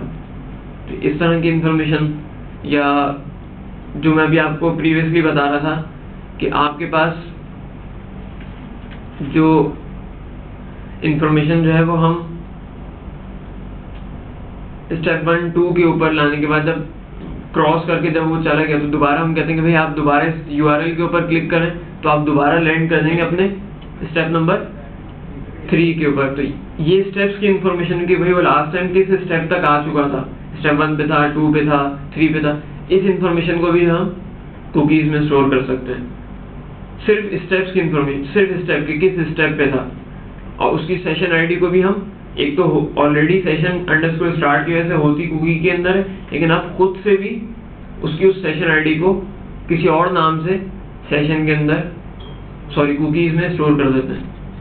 उसके कुछ लॉजिक्स हैं, कुछ रीजंस हैं, वो आपके सिनेरियो के ऊपर है। मतलब वो हार्ड एंड फास्ट रूल नहीं है, ऐसा इन्फोर्समेंट नहीं है कि भाई करना ही ये है। एक आपकी लॉजिक है, एक तरीकाकार है, ऐसा ज़रूरी भी नहीं है। अच्छा जी, सेट कुकी, क्योंकि आपके पास कुकीज़ हैं या जो वैल्यू आप जो स्टोर कर रहे हैं वो ब्राउज़र के एक टेम्परेरी एक एरिया होता है जहाँ पर आप इंफॉर्मेशन को स्टोर करते हैं, उसकी लिमिट भी होती है, वो बहुत ज़्यादा उसकी स्पेस होती नहीं है। उसके लिए आपके पास जो मेथड है PHP के अंदर वो सेट कुकी है।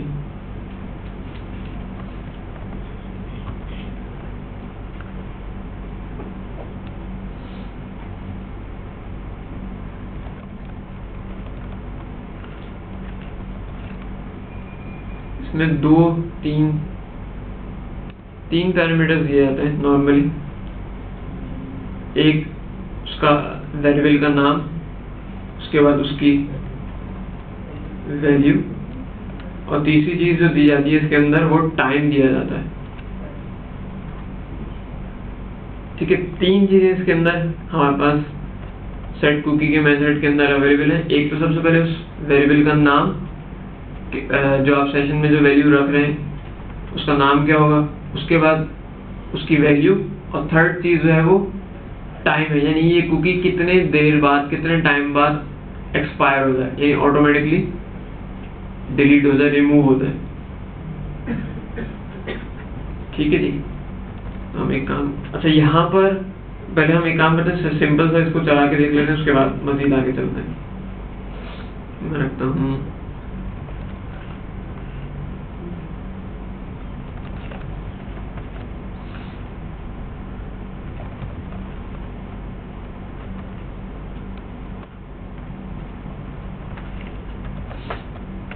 सिंपली, मैंने ये इसका नाम रखा और उसके बाद अच्छा, अगेन कुकीज को जब आप एक्सेस करेंगे, यानी आप कुकीज को आपको एक्सेस करना है, कुकीज को एक्सेस करने के लिए जो आपके पास वेरिएबल मौजूद है, दो वेरिएबल्स आपके पास अवेलेबल है कुकीज को एक्सेस करने के लिए। लेकिन बेहतर है कि आप $_cookie का जो वेरिएबल है, जो प्री डिफाइंड इसका अगेन PHP के अंदर मौजूद है, जो सिर्फ कुकीज को रीड करता है, कुकीज को एक्सेस करता है, इसको आप इस्तेमाल करें, ये आपको कुकीज की इंफॉर्मेशन दे देगा।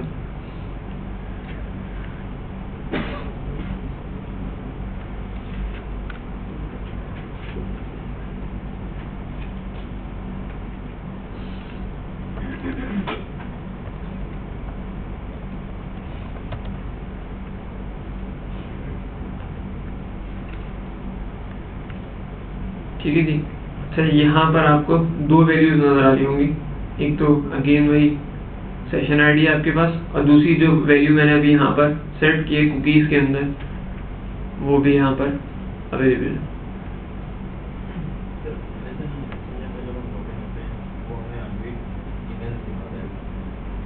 एमएसएन मैसेंजर पर अनग्रीड जी, क्लिक करते हैं तो डायरेक्ट हमारे ईमेल तक पहुंचा देते हैं। लेकिन सर कुछ प्रॉब्लम ये आ रही है कि वो नहीं पहुंचाता, हालांकि रिमेंबर नहीं का चेक भी लगा हुआ है, इसके बावजूद वो वही देता है कि आप अपना ईमेल एड्रेस और पासवर्ड दीजिए। ये सब पेज की वजह से है या कुछ और सेटिंग जो आप बता रहे हैं तो ब्राउजर का मसला है। ब्राउजर आपने अपग्रेड किया होगा फायरफॉक्स का। फायरफॉक्स तो दे रहे हैं और इंटरनेट एक्सप्लोरर नहीं दे रहा।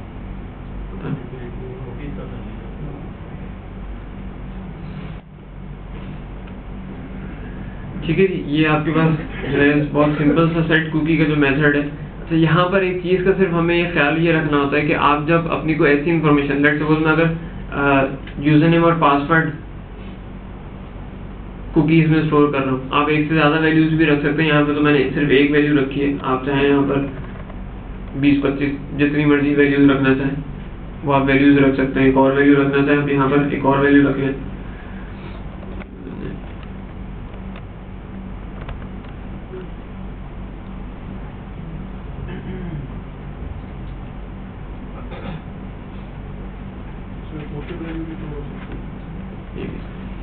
हाँ, थोड़ी सी लिमिट होती है, लेकिन मतलब ऐसा भी नहीं है कि आप सिर्फ 3-4 वैल्यू रखें तो आपको बोले बस 20-25-50 तो रख सकते हैं। ठीक है जी, तो ये भी स्टोर हो गई।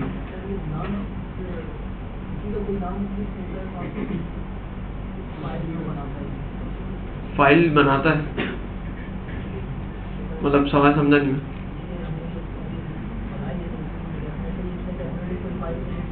जी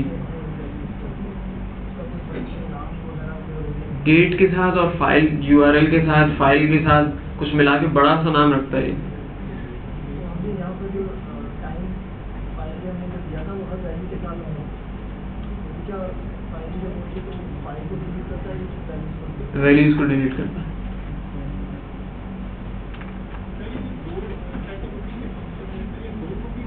नहीं, एक ही बनाएंगे, लिंक, हाँ आगे एक और जोड़, ये एक ही वेरिएबल के साथ एक्सेस हो रहा है, अपेंड होता है, नई नहीं बनती जी।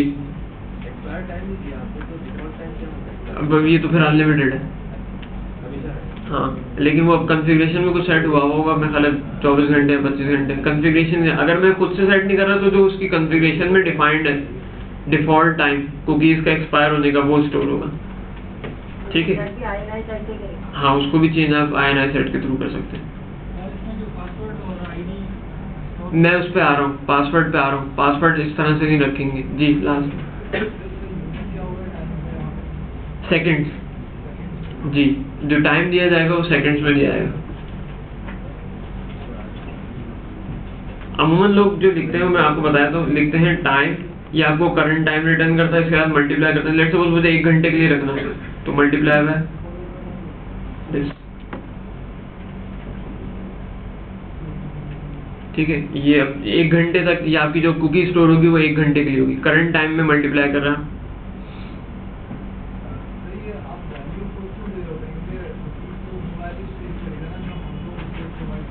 हाँ, हम जो कह रहे हैं मतलब ये वैल्यूज तो मैं बता रहा हूँ कि ये वैल्यू रखनी है, ये भी हम ही बता रहे हैं, उसको खुद से नहीं रख रहा हूँ।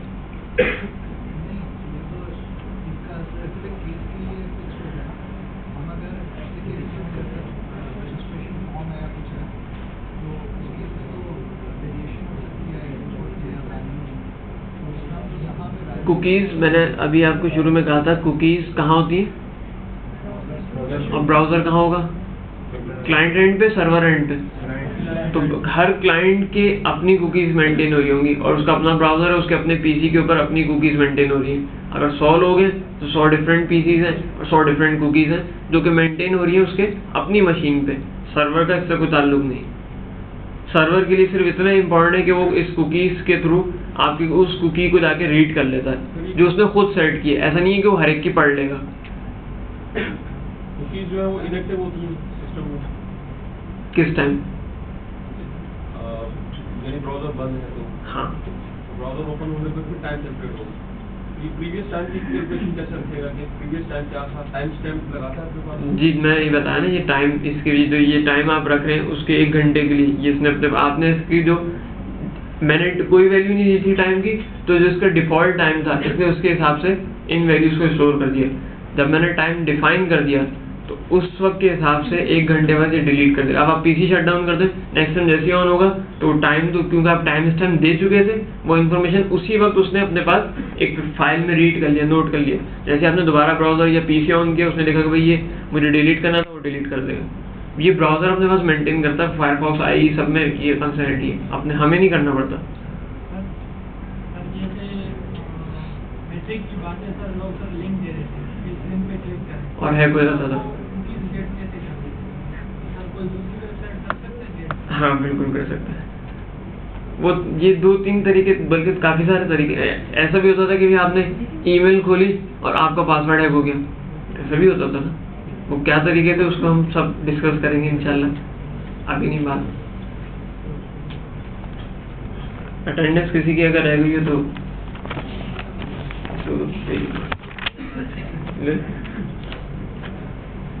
एक्टिव लॉगिन जब डिलीट करते हैं तो उसमें कुकीज़ किसका आती है?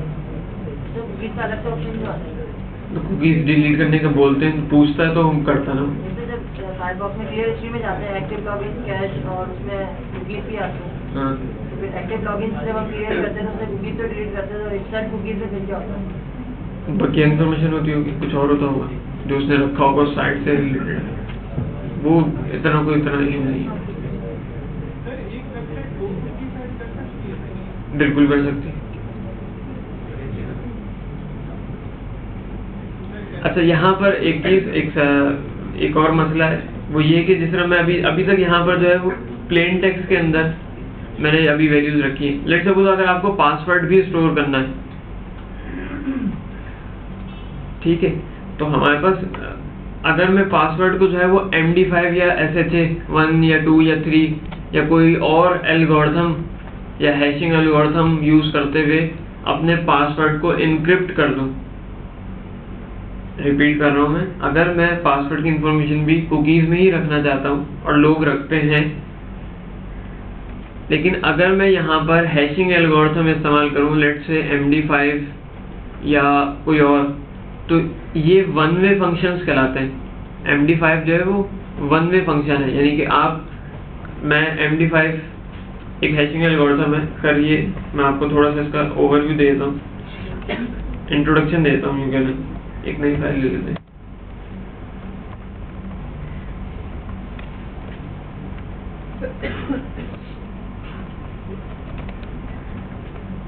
अब इसको मैं एक स्ट्रिंग देता हूँ 1 2 3 4 5।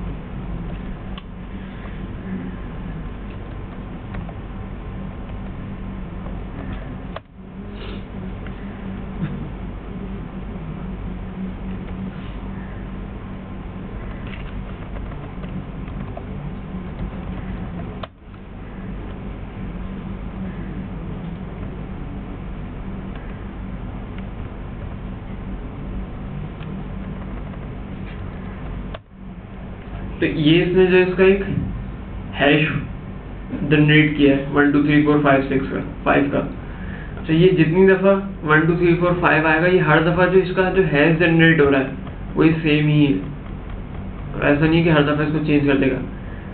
एक बात, दूसरी बात ये कि MD5 जो है वो वन वे है, आप इसको वापस डिक्रिप्ट नहीं कर सकते, यानी वंस आपने इसको इनक्रिप्ट कर दिया 1 2 3 4 5 का, और उसने जो जनरेट किया, ये इतना बड़ा स्ट्रिंग जो जनरेट किया है, ये एक दफ़ा तो जनरेट हो गया, लेकिन अब इसका रिवर्स नहीं है, यानी आप इस स्ट्रिंग से, यानी ये जो आपके सामने, इसको आप रिवर्स करके 1 2 3 4 5 नहीं ला सकते।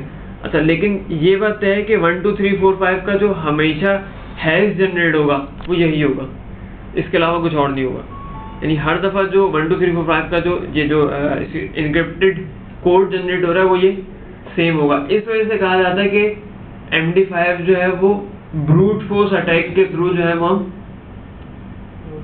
तोड़ सकते हैं, डिक्रिप्ट फिर भी नहीं कर सकते।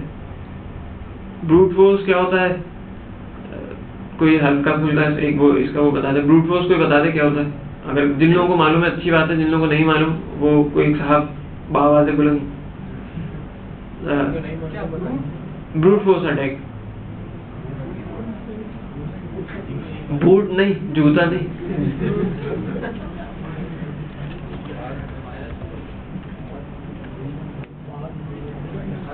किसी को नहीं मालूम।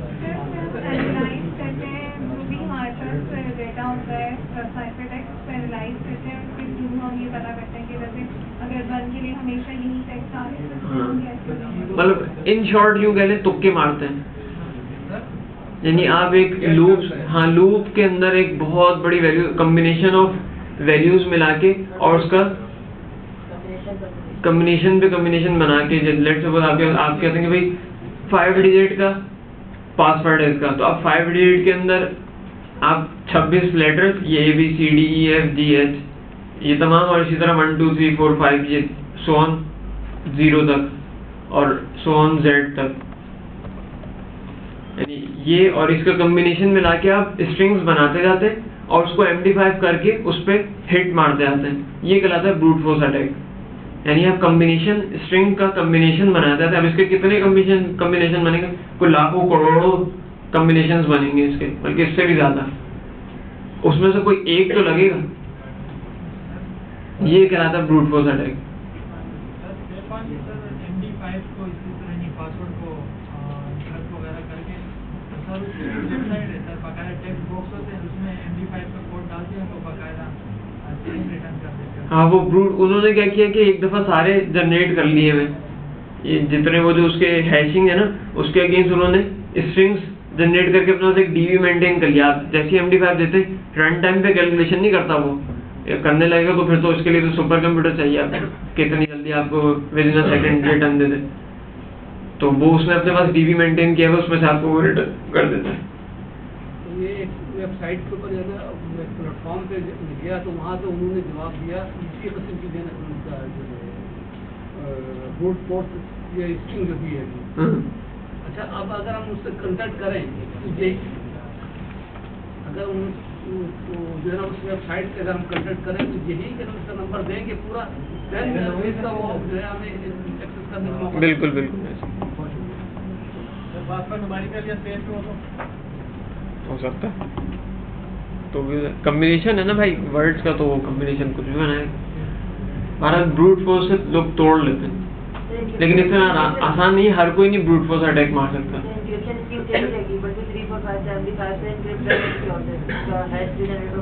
एक ही होगा, सही। डिक्रिप्ट नहीं होता।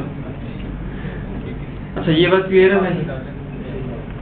ये एल्गोरिथम के जरिए अगर जरा कोशिश करें इसको समझने की, तो क्या ये मदद देता है? नहीं, एल्गोरिथम आप इसका देख लें, पब्लिक है MD5 का जो एल्गोरिथम है, लेकिन MD5 के एल्गोरिथम को खुद नहीं पता होता कि वो क्या जनरेट करेगा। रैंडम बीच में उसमें यूज होती हैं चीजें।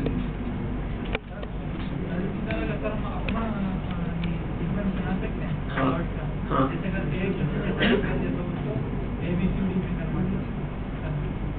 हाँ। अच्छा, इस वाली बात को हम बाद में आते हैं। पहले मैं आपको इसका तरीका बता दूं थोड़ा सा कि हम यहाँ पर अगर हम पासवर्ड, क्योंकि ये सिनेरियो आएगा और मेरे पास फिर ईमेल्स इतनी सारी आती है ना कि मैं परेशान हो जाता हूँ कि मैं चाहता हूँ यही जवाब दे दूँ, और वो क्यू में लगती जाती है। फिर लोग बोलते हैं कि सर आप रिप्लाई नहीं दे रहे। रिप्लाई में सबको ही दे देता हूँ, लेकिन अब इतनी बड़ी क्यू आ गई, तो माशाल्लाह आप लोग इतने सारे प्रीवियस स्टूडेंट्स भी हैं, बहुत सारे अपनी मसरूफियात भी हैं, तो वो इतने सारे लोगों को बल्कि ईमेल्स करना रोजाना की कोई 25-30 ईमेल्स तो आती है मेरे पास। अब मैं सबको एंटरटेन करूँ, लेकिन करता तो हूँ खैर, लेकिन ये कि डिले लगता है, टाइम लगता है। लेकिन ये कि मैं अभी तक कोई ऐसा तो नहीं कि भाई जिसको मैंने अभी तक उसने ईमेल किया उन्हें रिप्लाई ना दिया। आपको नहीं दिया?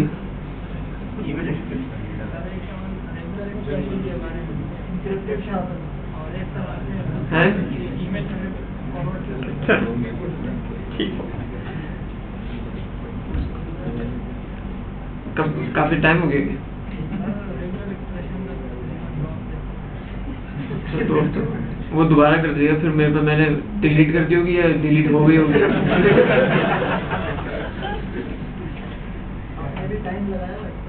हाँ, हो सकता है।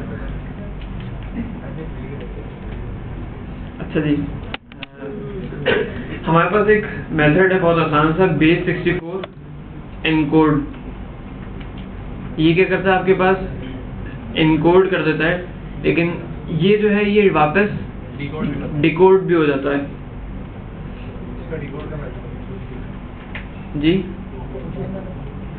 सर, लेकिन इसके अंदर एक टेक्निक है कि हम करते यही, सर इसको गौर से समझ लीजिए। एक चीज़ कहलाती है, अमूमन आपसे कभी कोई टेक्निकल इंटरव्यू के अंदर भी पूछ सकता है कि सॉल्ट वैल्यू क्या होती है।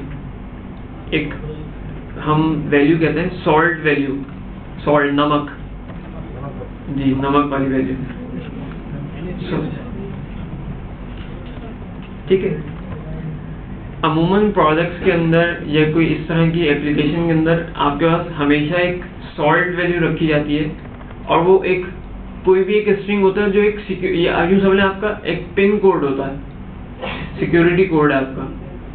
लेट्स सपोज मैं अपना सिक्योरिटी कोड रखता हूँ 4 डिजिट्स का फॉर एग्जाम्पल ये, और ये मेरी सॉल्ट वैल्यू कहलाएगी। अब होगा क्या कि जब मैं, क्योंकि बेस 64 से वैल्यू जो है वो मेरे पास इनकोड भी हो जाती है और डिकोड भी होती है। हम वापस ये हैशिंग की फाइल पे चलते हैं, और अगर मैं यही बेस 64 इनकोड करने के बाद ये 1 2 3 4 5 वैल्यूज को दूं, पहले मैं इसको एक वेरिएबल में स्टोर कर लेता हूँ।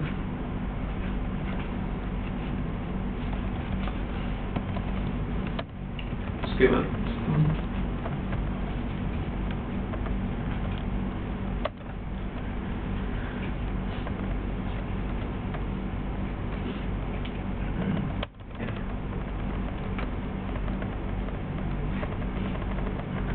Base 64 decode,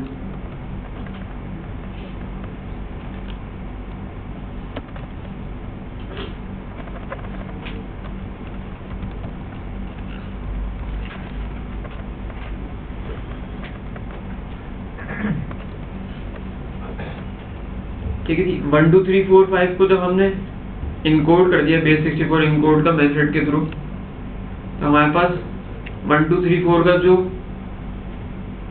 encrypted code generate हुआ वो ये हुआ। लेकिन इसी इनकोडिंग टेक्स्ट को इस्तेमाल करते हुए मैं वापस प्लेन टेक्स्ट पे भी आ सकता हूँ। ठीक है, यानी कि ये इजीली जो है ये रिवर्स हो सकता है। तो अगर मैं इनक्रिप्ट करने के बाद अपने पासवर्ड को, ये बेस 64 इनकोड करने के बाद अपने पासवर्ड को कुकीज में स्टोर कर दूं, लेट सपोज मैं यहाँ पर मेरा पासवर्ड है 1 2 3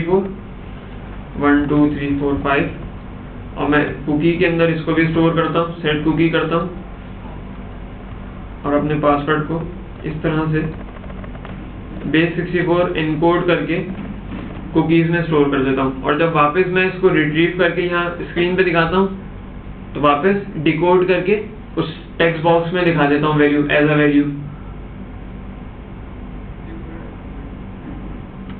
सन्नाटा, कुछ समझ में नहीं आया।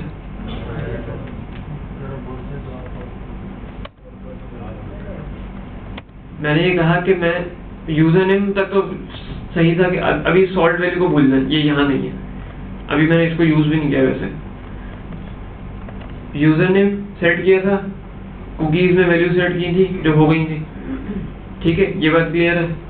उसके बाद मैं कहता हूँ कि मुझे पासवर्ड को भी अपने पास कुकीज में स्टोर करना है। प्लेन टेक्स्ट में मैं रखना नहीं चाहता क्योंकि एक सिक्योरिटी थ्रेड है, कोई भी बहुत इजीली आपकी कुकीज को रीड कर सकता है। क्रॉस साइट स्क्रिप्टिंग या एसक्यूएल इंजेक्शन के थ्रू आप बहुत इजीली किसी की भी कुकीज को रीड कर सकते हैं। अगर उसने चेक्स नहीं लगाए तो आप उसको बाईपास करके बहुत आराम से उसकी तमाम इंफॉर्मेशन को रिट्रीव कर सकते हैं।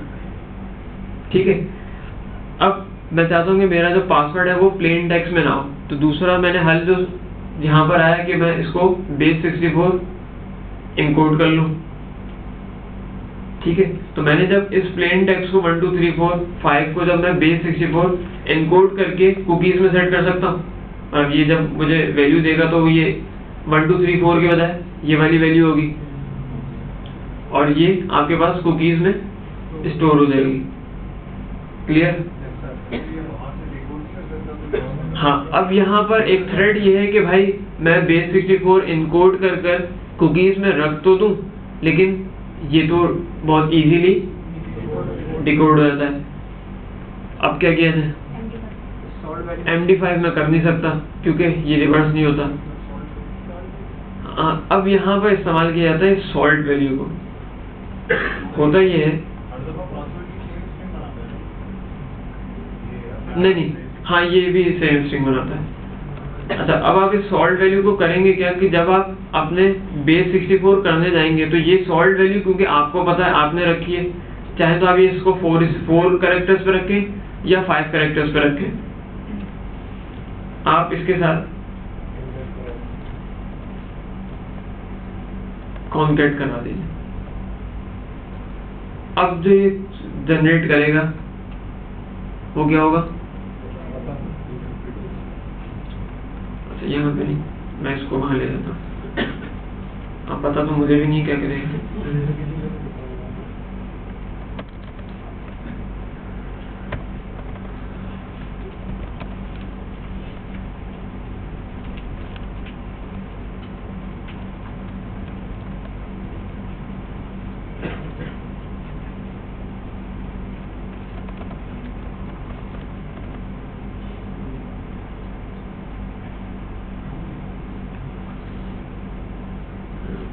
क्या रखें मैंने?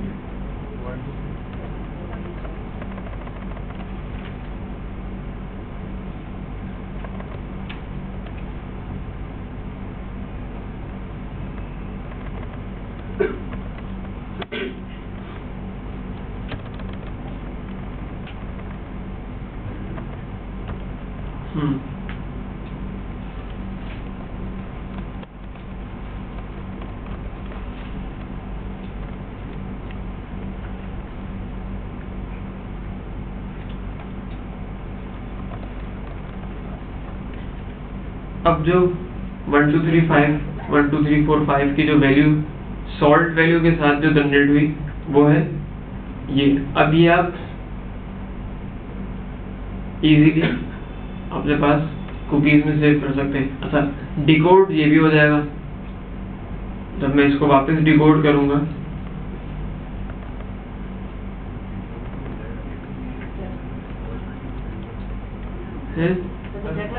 अलग करने के लिए हाँ फॉल्ट वैल्यू ऐसा करनी पड़ेगी। जी हाँ बिल्कुल,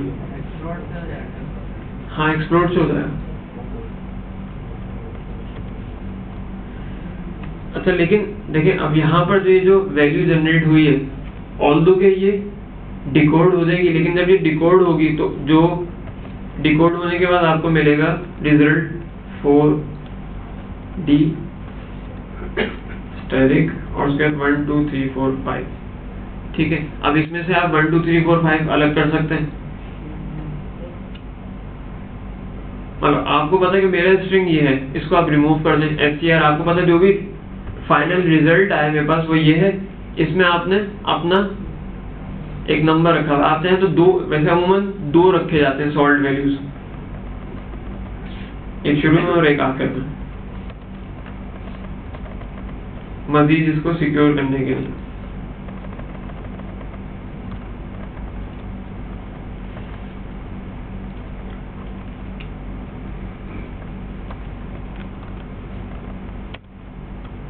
ठीक है, तो अब आपके पास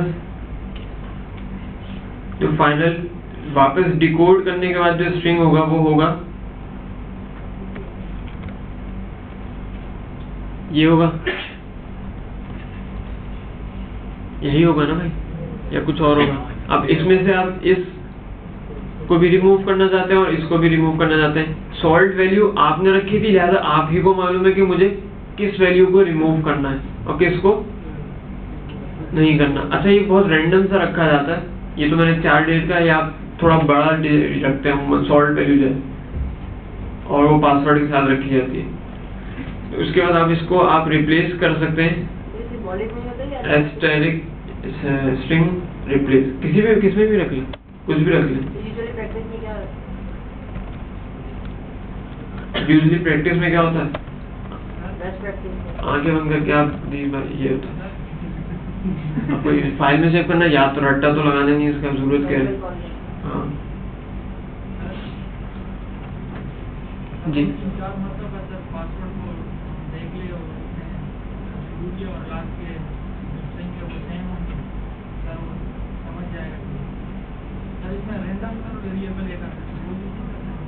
तो फिर रैंडम को फिर आपको किस तरह पता चलेगा क्या रिमूव करना है?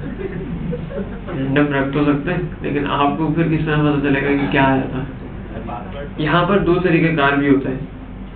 एक तो ये कि आपने जो ये वैल्यू जो आपके पास जो फाइनल ये आ रही है, अमूमन लोग ये करते हैं मजीद इसको सिक्योर करने वाला आपका सिनेरियो लेते हैं, इसको एक मरतबा फिर किसी और एल्गोरिथम से जो वापस आ सकता है उसके थ्रू इनकोड कर देते हैं।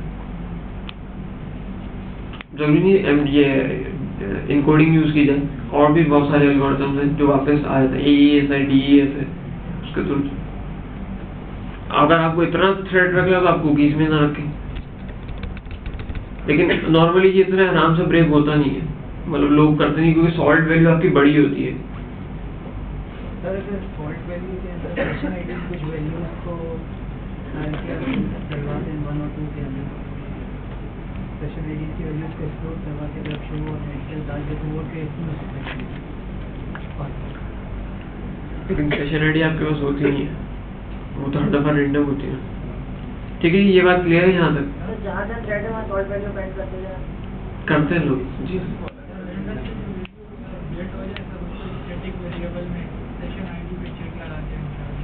कर सकते हैं, हाँ बिल्कुल कर सकते हैं, करते हैं मलिक जी।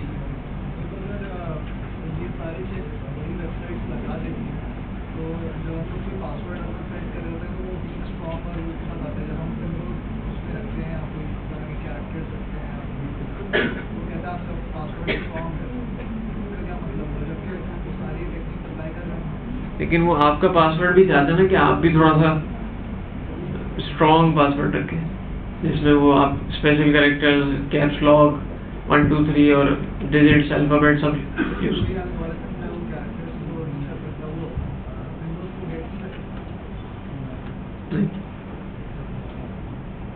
अभी तक तो नहीं है। पूरी वेबसाइट के सोर्स को नहीं कर सकते। सोर्स पूरी वेबसाइट की जितनी सोर्स है HTML से लेके एंड तक तो नहीं कर सकते सोर्स पे। जरूरत क्या? एक नया वेबसाइट में देखा व्यूज कोड तो ऐसी पूरी वेबसाइट ऐसी हुई थी कि HTML शो नहीं हो रहा था। वो अलग काम है, वो HTML शो नहीं हो रहा, वो अलग चीज है। हैं?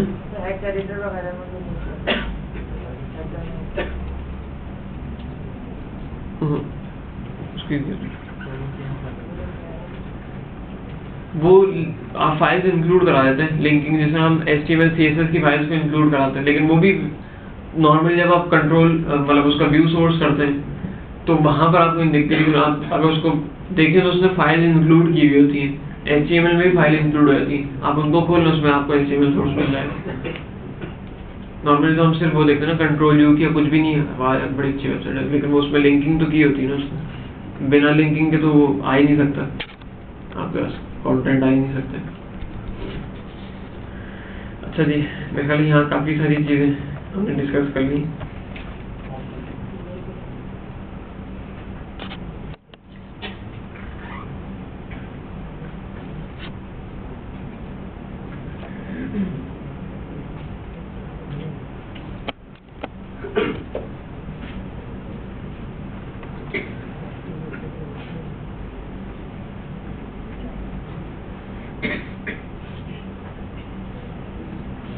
अगर आपका कोई क्वेश्चन है तो पूछ लें।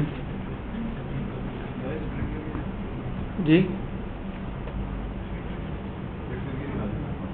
किसको? इसको?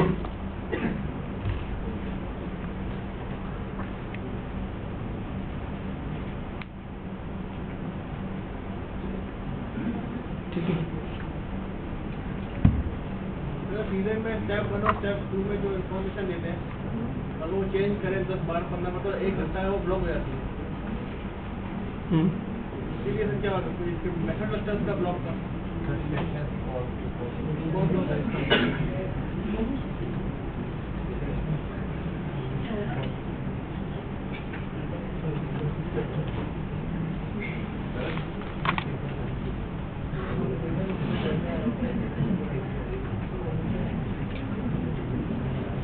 जी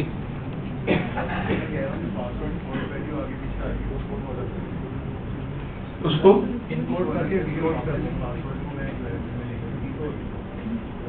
समझा नहीं।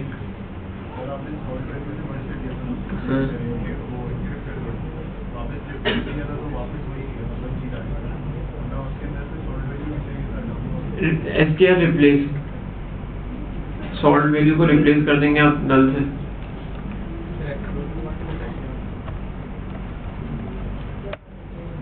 रिप्लेस में आप क्या करते हैं, मतलब सॉल्ट वैल्यू 1 को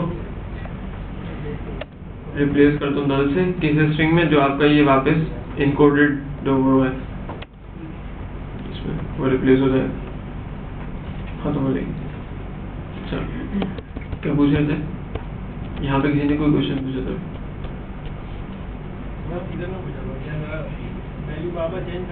हाँ देखिए, उसका एक तरीका ये है कि हम नॉर्मली अगर इस तरह का कोई सिनेरियो है आपके पास, कोई आके स्पैमिंग करता है, तो आप सेशन जब स्टार्ट करें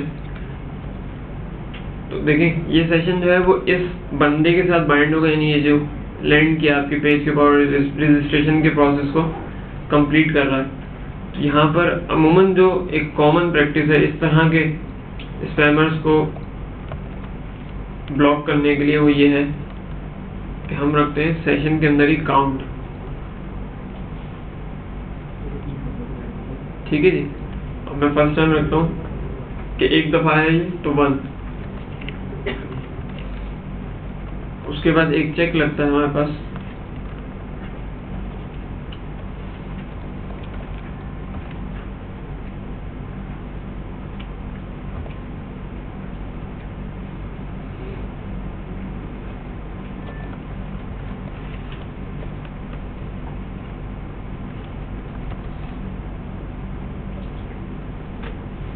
ये दूसरे चेक नहीं लगा।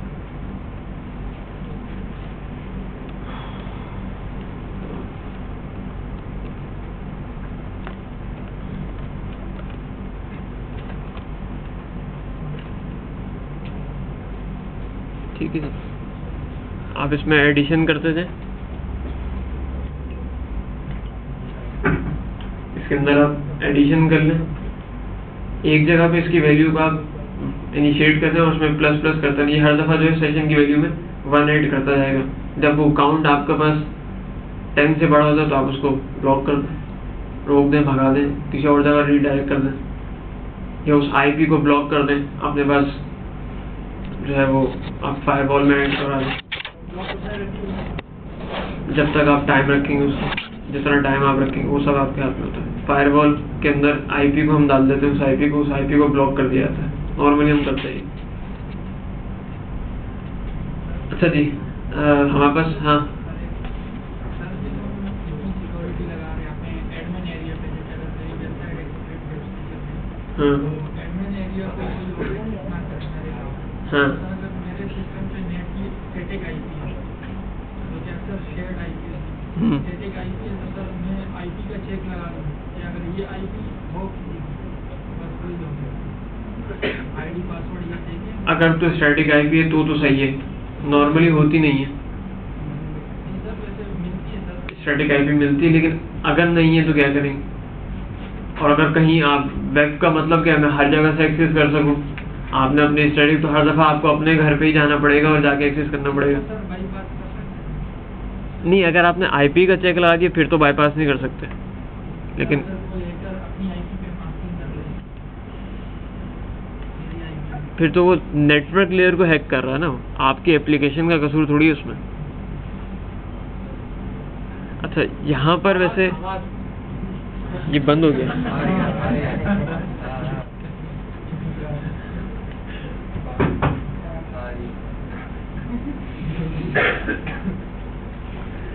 अच्छा, हमारे पास क्योंकि टाइम कम रह गया, मेरा इरादा ये था कि नहीं, डेटाबेस से स्टार्ट कर दें। जेक्यूरी भी रहता है ना, जेक्यूरी बता दूंगा, फिर बता दूंगा, क्योंकि अब जो है ना वो लोग से वो बर्दाश्त नहीं हो रहा कि अब किसी तरह बस डेटाबेस शुरू हो जाए। सर डेटाबेस कब शुरू होगा? इतनी सारे लोग मैं फेस करता हूँ, मुझे अंदाजा है कितने लोग जो हैं वो शिद्दत से इंतजार कर रहे हैं डेटाबेस के स्टार्ट होने का। करा देंगे ना, हैं? करा देंगे। हाँ, वो तो हाँ जेक्यूरी करवा दूंगा, वो तो मेरी आपसे कमिटमेंट है, वो इंशाल्लाह आप फिक्र नहीं करें। अच्छा जी, डेटाबेस स्टार्ट करना था, आज तो नहीं कर रहे हम, खैर इसको ट्यूसडे को स्टार्ट करेंगे। अच्छा, लेकिन हमारे पास ये अभी तकरीबन 15 मिनट है, इसमें हम एक सिनेरियो डिस्कस कर लेते हैं जो शायद आपको आने वाली ज़िंदगी में जो है वो काफ़ी फ़ायदा दे और आप शायद मुझे अच्छे लफ्ज़ों में याद रखें। ये तमाम हम स्क्रीन्स बंद कर देते हैं, बिल्कुल हमारे पास एक डिफरेंट सिनेरियो है, इसको हाँ लाइटें भी ऑन कर दीजिए। इंफॉर्मेशन है आपके शायद कभी काम आता है।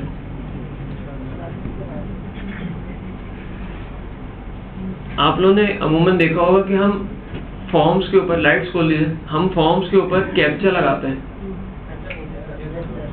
कैप्चा लगा हुआ आपने अक्सर देखा होगा, अजीब सा एक नंबर होता है, डिजिट 7-8, और उसको आप जो है वो जब तक एंटर नहीं करते तब तक आपका वो फर्दर प्रोसीड नहीं होता। कैप्चा लगाने का रीजन क्या है? पहली बात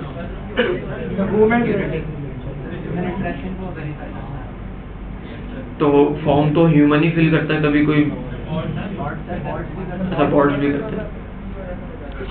देखिए एक चीज होती है यहाँ पर हमारे पास बॉट्स, ठीक है, जो आपके पास स्पैमिंग करते हैं आपके फॉर्म की फील्ड्स को, अगर वो रीड कर लें और उसके बाद उनको पता चल जाए कि जी ये कितनी वैल्यूज हैं, उसमें क्या क्या देना, और एक बॉट के थ्रू, एक बॉट भी एक स्क्रिप्ट होती है जो आपके फॉर्म को सबमिट करती जाए, और किसी ने एक बॉट बनाया जो आपके फॉर्म को 10,000 टाइम्स जो है वो सबमिट कर दे डमी वैल्यूज के साथ। एक लूप चला दिया उसने और उसमें आपके फॉर्म की वैल्यूज वो एंटर करता जा रहा है और उसके बाद जो है वो उस फॉर्म को सबमिट कर रहा है। बहुत इजी है, जावास्क्रिप्ट के PHP के कोड के थ्रू आप एक बॉट लिख सकते हैं जो इस तरह के फॉर्म को 10,000 मरतबा सबमिट करते, 10,000 के 1,00,000 मरतबा सबमिट करते हैं, ठीक है। ह्यूमन इंटरेक्शन की भाई ह्यूमन ही इस फॉर्म को फिल कर रहा है, उस पर्पस के लिए हमारे पास रखा जाता है कैप्चा, जो कि आपके पास इजीली उसकी ओपन सोर्स स्क्रिप्ट्स बहुत सारी मौजूद हैं जो कैप्चा जनरेट कर देती है, लेकिन कैप्चा भी जो है वो ब्रेक हो सकता है। ठीक है, एक बात कि आपका कैप्चा जो है वो बहुत इजीली वापस ब्रेक हो जाता है, और अब तो बहुत सारी स्क्रिप्ट्स ओपन सोर्स नेट पे आपको 1000 मिल जाएंगी जो आपके कैप्चा को वापस ब्रेक कर दें। एक बात। दूसरी बात ये कि मेरी लेट्स सपोज वेबसाइट है, लेट्स सपोज मैं ओनर हूँ पार्क व्हील्स का, फॉर एग्जाम्पल मेरी वेबसाइट्स के ऊपर जो है वो लोग आके अपनी, या OLX है, लेट्स सपोज OLX जो है वो एक क्लासिफाइड वेबसाइट है, उसके ऊपर आपको बेतहाशा जो है वो क्लासिफाइड एड्स मुख्तलिफ कैटेगरीज के मिल जाएंगे। इसी तरह पार्क व्हील्स है, उसके ऊपर आपको जो है वो गाड़ियों की इंफॉर्मेशन, जो उसका जो ओनर है उसकी इंफॉर्मेशन, पिक्चर्स, ये तमाम चीज़ें उस वेबसाइट के ऊपर आप आके अपना एक ऐड पोस्ट करते हैं जो कि फ्री होता है।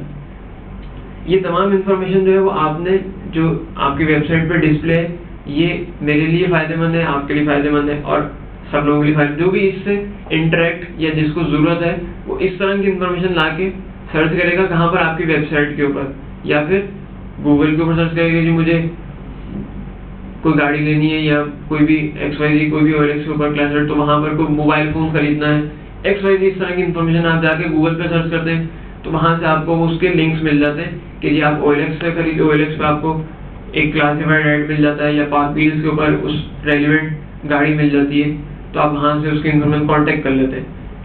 अच्छा, यहाँ पर जो चैनल है वो मेरे पास मेरी वेबसाइट पे आने का, कि जो आप मेरी वेबसाइट पे आते हैं तो उससे फ़ायदा किसको है, जो वेबसाइट का ओनर है, ट्रैफिक से भी, और इन द अल्टीमेटली जो उसको फ़ायदा हो रहा है। बहुत सारे तरीके उसका बिजनेस पीछे मॉडल क्या है।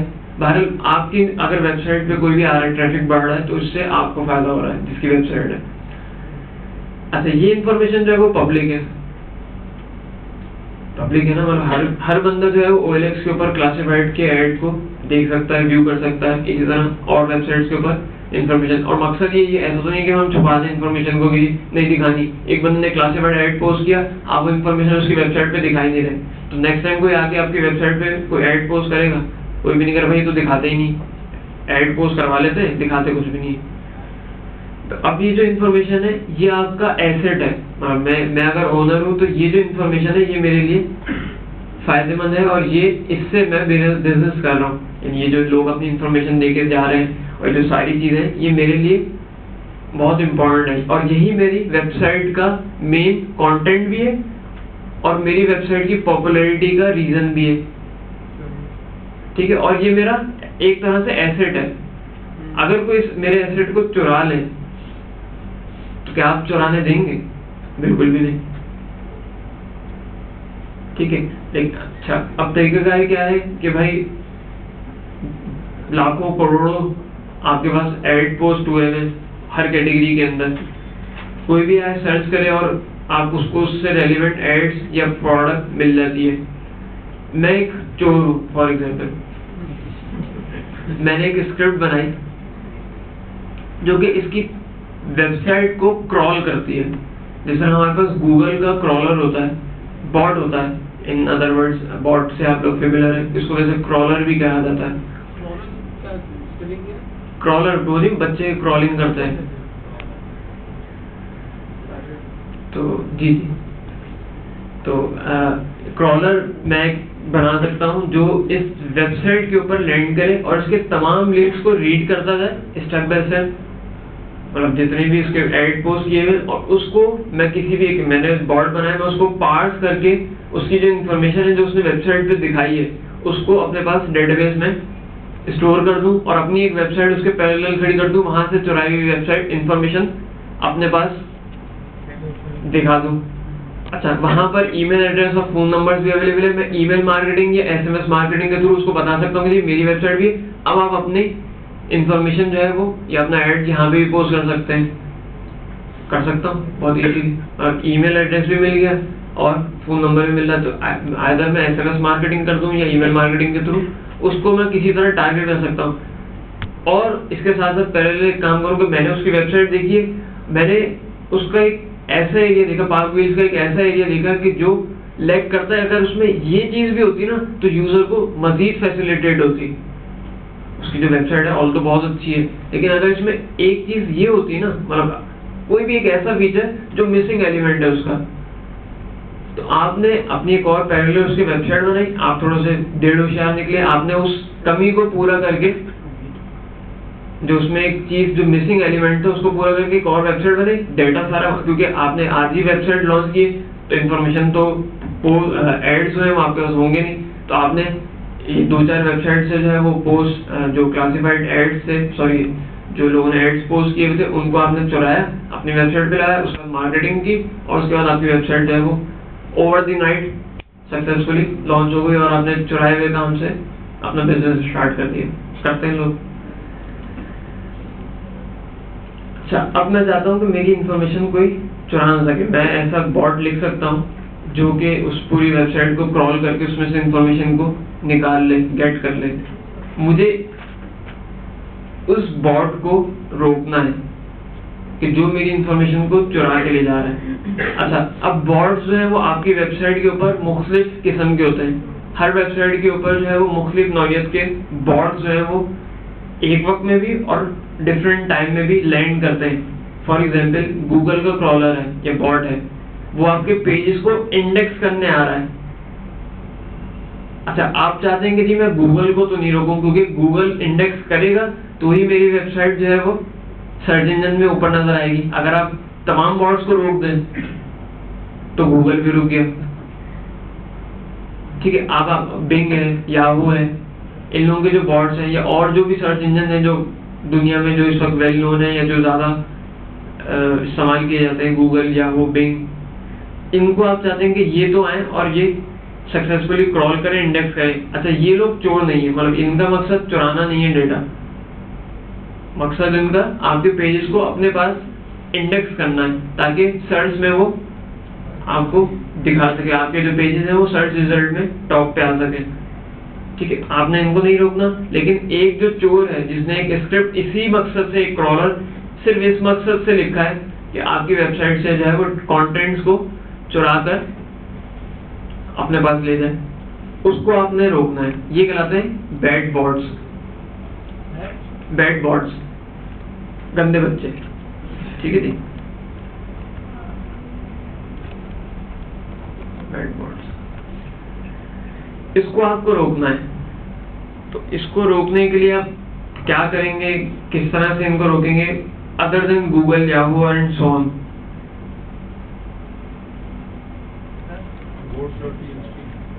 मैं तो चोर हूँ, मैं तो पढ़ूंगा नहीं वो, मैं क्यों पढ़ूं, पागल हूँ।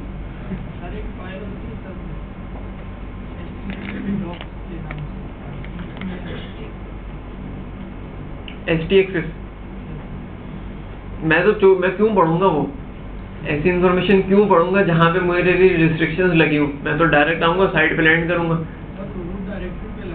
रूट डायरेक्टरी पे होता है, उसके अंदर इमेजेस और CSS का और जावास्क्रिप्ट के फोल्डर्स में लिखा होता है कि डिनाई फॉर ऑल, ऐसे होता है ना, डिनाई फॉर ऑल। तो मैं तो इन्फॉर्मेशन आपकी वेबसाइट के ऊपर लगी हुई, मैं तो जावास्क्रिप्ट, CSS, इमेजेस के फोल्डर में जा ही नहीं रहा।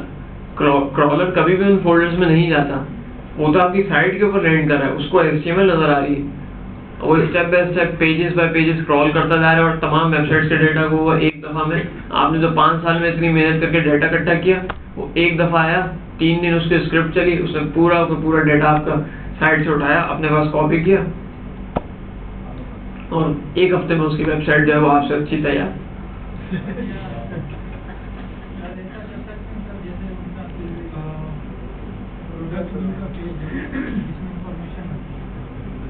अगर वो पर्टिकुलर पेजेस को एड करते हैं, बाकी होम पेज और कॉन्टैक्ट के पेज को एड नहीं करते, तो हम उसके बिहेवियर को टेस्ट करेंगे। नहीं तो मैं बॉट आया, वो तो आपके होम पेज पे आया, होम पेज से ट्रैकिंग करता हुआ सब जगह चलेगी। तो ये jamaaz.com है, इसमें क्या किया हुआ है, URL को स्टेरेस किया हुआ है। ठीक है, आप किसी पेजिंग के ऊपर जाते हैं, URL आपका सेम रहता है, इससे तो ये किया हुआ है।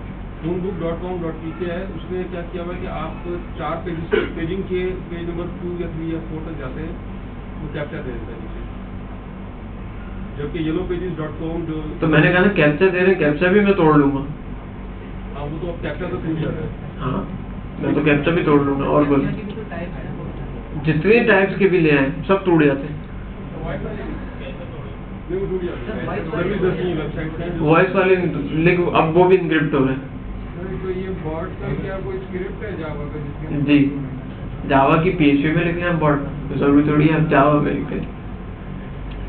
भाई बैड बॉट को रोकने के, अब दुनिया में बैड बॉट्स बनाने वाले इस तरह के चोर बहुत सारे हैं, और आपकी इंफॉर्मेशन जो है वो आपकी साइट के ऊपर है। अगर मिसाल के तौर पर आपके पास ये सिनेरियो आया, कल आप अपने सॉफ्टवेयर हाउस में, आपके मैनेजर ने या आपके बॉस ने आपको बुला के भाई कि लोग जो है वो हमारे डेटा चुरा रहे हैं, इनको रोकना है, आप इनको रोकना है वरना आपकी नौकरी जो है वो खतरे में है। गूगल ने भी एक मैकेनिज्म डेवलप किया। मैं लॉगिन आईडी जनरेट कर लेता हूँ, एक दफा मैं लॉगिन करके फिर बॉट को छोड़ देता हूँ, जाओ। गूगल ने जो मैकेनिज्म किया हुआ है वो ये कि नंबर ऑफ अटेम्प्ट्स हैं वो कैलकुलेट करता है। अगर एक जो वैल्यू चले 100 हिट्स के बाद वो कैप्चा दिखाया था, 1000 हिट के बाद कैप्चा दिखाया था, मैं कैप्चा तोड़ लेता हूँ फिर।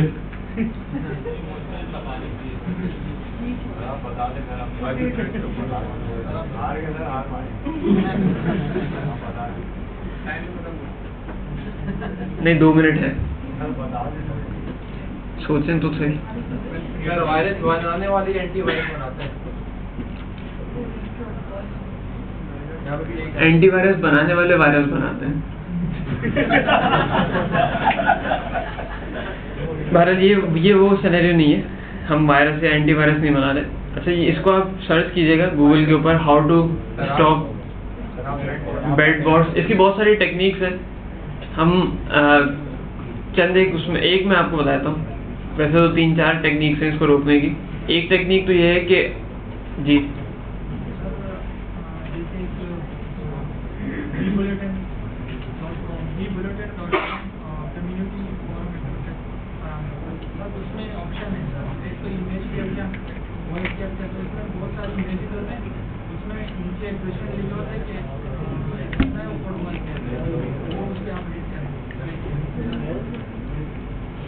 अब इतना टिपिकल कैप्चा कौन डालता है? अमूमन वेबसाइट्स पे नहीं होता। नॉर्मली एक सिंपल सा कैप्चा ही देखा होगा आपने, कभी भी इतना टिपिकल कैप्चा आपने कहीं देखा नहीं होगा। और अगर है तो मैं उस पर नहीं जाऊंगा, ठीक है, कहीं और से चुरा लूंगा। ठीक है, बहुत सही आइडिया जी, यही करना चाहिए। है साइट से डेटा निकालना है, किसी और पे जाना नहीं है, फिर इसका कोई जुगाड़ सोचना पड़ेगा। देखिए, गूगल ने जो अपने क्रॉलर की IPs पब्लिक की हुई है, गूगल का जो क्रॉलर है, याहू का जो क्रॉलर है, इसी तरह बिंग, जितने भी ये बड़े बड़े जो सर्च इंजन हैं, इन्होंने इनके जो क्रॉलर्स आते हैं, जब इनका जो बॉट्स आते हैं तो इनकी IP स्टैटिक्स है और ये पब्लिक है। तो आप इनके ऊपर चेक्स ला सकते हैं कि अगर इन IPs से कोई आए तो उसको आने दें, ठीक है। एक तो IP के थ्रू। दूसरी चीज ये कि एक नॉर्मली एक ह्यूमन 1 मिनट में 100 पेजेस नहीं खोल सकता। मतलब 100 पेजेस के ऊपर कोई भी एक ह्यूमन, 100 नहीं तो चले 1000 तो नहीं खोल सकता। तो एक ह्यूमन जो है वो जितनी भी तेजी से क्लिक करे वो 1 मिनट में 1000 पेजेस या 500 पेजेस ओपन नहीं कर सकता। या कर सकता है? कोई है किसी में इतनी स्पीड है कि वो 500 पेजेस खोल दे? 500 नहीं खोल सकते, ठीक है। ये 1000 तो नहीं खोल सकते 1 मिनट में। अच्छा, दूसरी चीज है कि इसमें हम टाइम की लिमिटेशन लगाई जाती है, एक टाइम की, कि अगर इतने टाइम के अंदर इतने कनेक्शन सेम IP से ओपन हो जाए, इट मींस बॉट है ब्लॉक कर दिया है। ब्लॉक कर दे, IP ब्लॉक कर दे। जी, IP को हम, हमारे पास एक लाइब्रेरी आती है जो आपकी इस IPs को जो है PHP के थ्रू अवेलेबल है, वो API PHP के थ्रू जो है वो आप उसके IP को जो है अपनी फायरवॉल, आपके नेटवर्क लेयर के ऊपर एक फायरवॉल लगती है जो बकायदा परचेज सिस्को वगैरह या माइक्रोसॉफ्ट की फायरवॉल्स आती हैं, ये कॉन्फ़िगर्ड होती हैं। इसमें आप अगर किसी IP को डाल दें कि जी ये बैड बॉट है या उसको ब्लैकलिस्ट कर दें, तो उस IP से जितना भी ट्रैफिक है वो अब आपकी सर्वर पे हिट नहीं करेगा, वो ब्लॉक कर देगा। वो फायरवॉल का फीचर है, वो हमारा कंसर्न नहीं है। तो यहाँ पर एक तरीका तो ये कि आप टाइम के ऊपर चेक लगाते हैं कि टाइम स्टैम्प अगर इतने कम टाइम के अंदर इतने पेजेस को वो हिट कर जाए तो आप उसको फिर ब्लॉक करते हैं, उसकी आईपी को जो है वो आप अपने पास फायरवॉल में ऐड करवा देंगे। भाई ये बॉट है और ये डाटा चुराने आ रहा है। खैर इसमें मैंने तो 1000 आपको बहुत ज़्यादा बता दिया, इसमें इससे भी कम लिमिट है, क्योंकि अगर 1000 पेजेस भी वो आपके लेके जा रहा है तो इट मीन्स 1000 पेजेस के ऊपर बहुत सारी इन्फॉर्मेशन वो ले जा देगा। 1000 पेजेस के ऊपर बहुत इन्फॉर्मेशन मिल जाएगी उसको। खैर 1000 भी नहीं होता। दूसरा एक और तरीका, खैर तरीके बहुत सारे हैं, अब सिनेरियो वाइज है। एक और इसमें जो सिनेरियो है, एक तरीका है वो कहलाता है हनी बॉट। एक टेक्निक है वो आप अपनी साइट के ऊपर हनी बॉट के नाम से एक टेक्निक है, आप इसको सर्च कर लीजिएगा। ये टेक्निक आप अपनी साइट के ऊपर लाते हैं। अगर कोई बैड बॉट है, ये हनी बॉट गालिबन 5वें या 6ठे क्लिक में उसको पकड़ लेता है, तो उसके बाद वो उसको आप जो है वो बैड बॉट अपने फायरवॉल में ऐड कर दीजिए। अच्छा, हाउ टू स्टॉप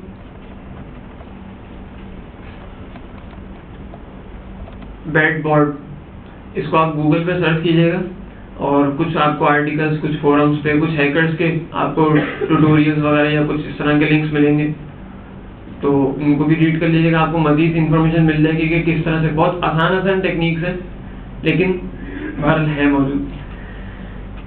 एक बात जो यहाँ पर इम्पॉर्टेंट है वो ये कि ये जब आप how to stop bad bots search करेंगे तो आपको जो लिंक्स मिलेंगे उसमें स्लैंग वर्ड्स बहुत ज़्यादा इस्तेमाल होते हैं, तो अपनी जिम्मेदारी पे पढ़िएगा। ये नहीं कहिएगा कि सर ने कैसे आर्टिकल्स दिए पढ़ने को, अस्तगफिरुल्लाह।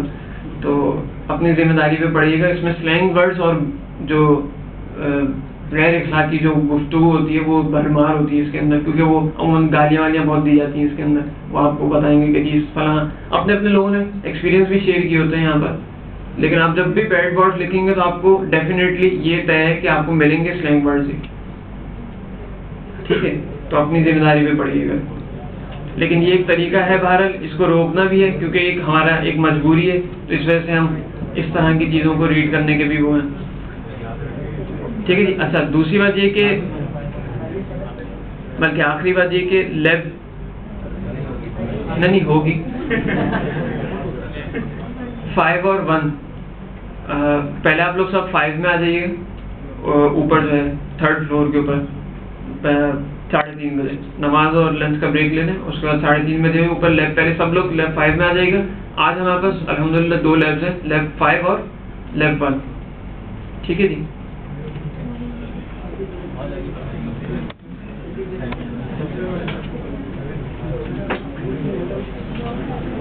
बुक ले लीजिए, बुक किसकी?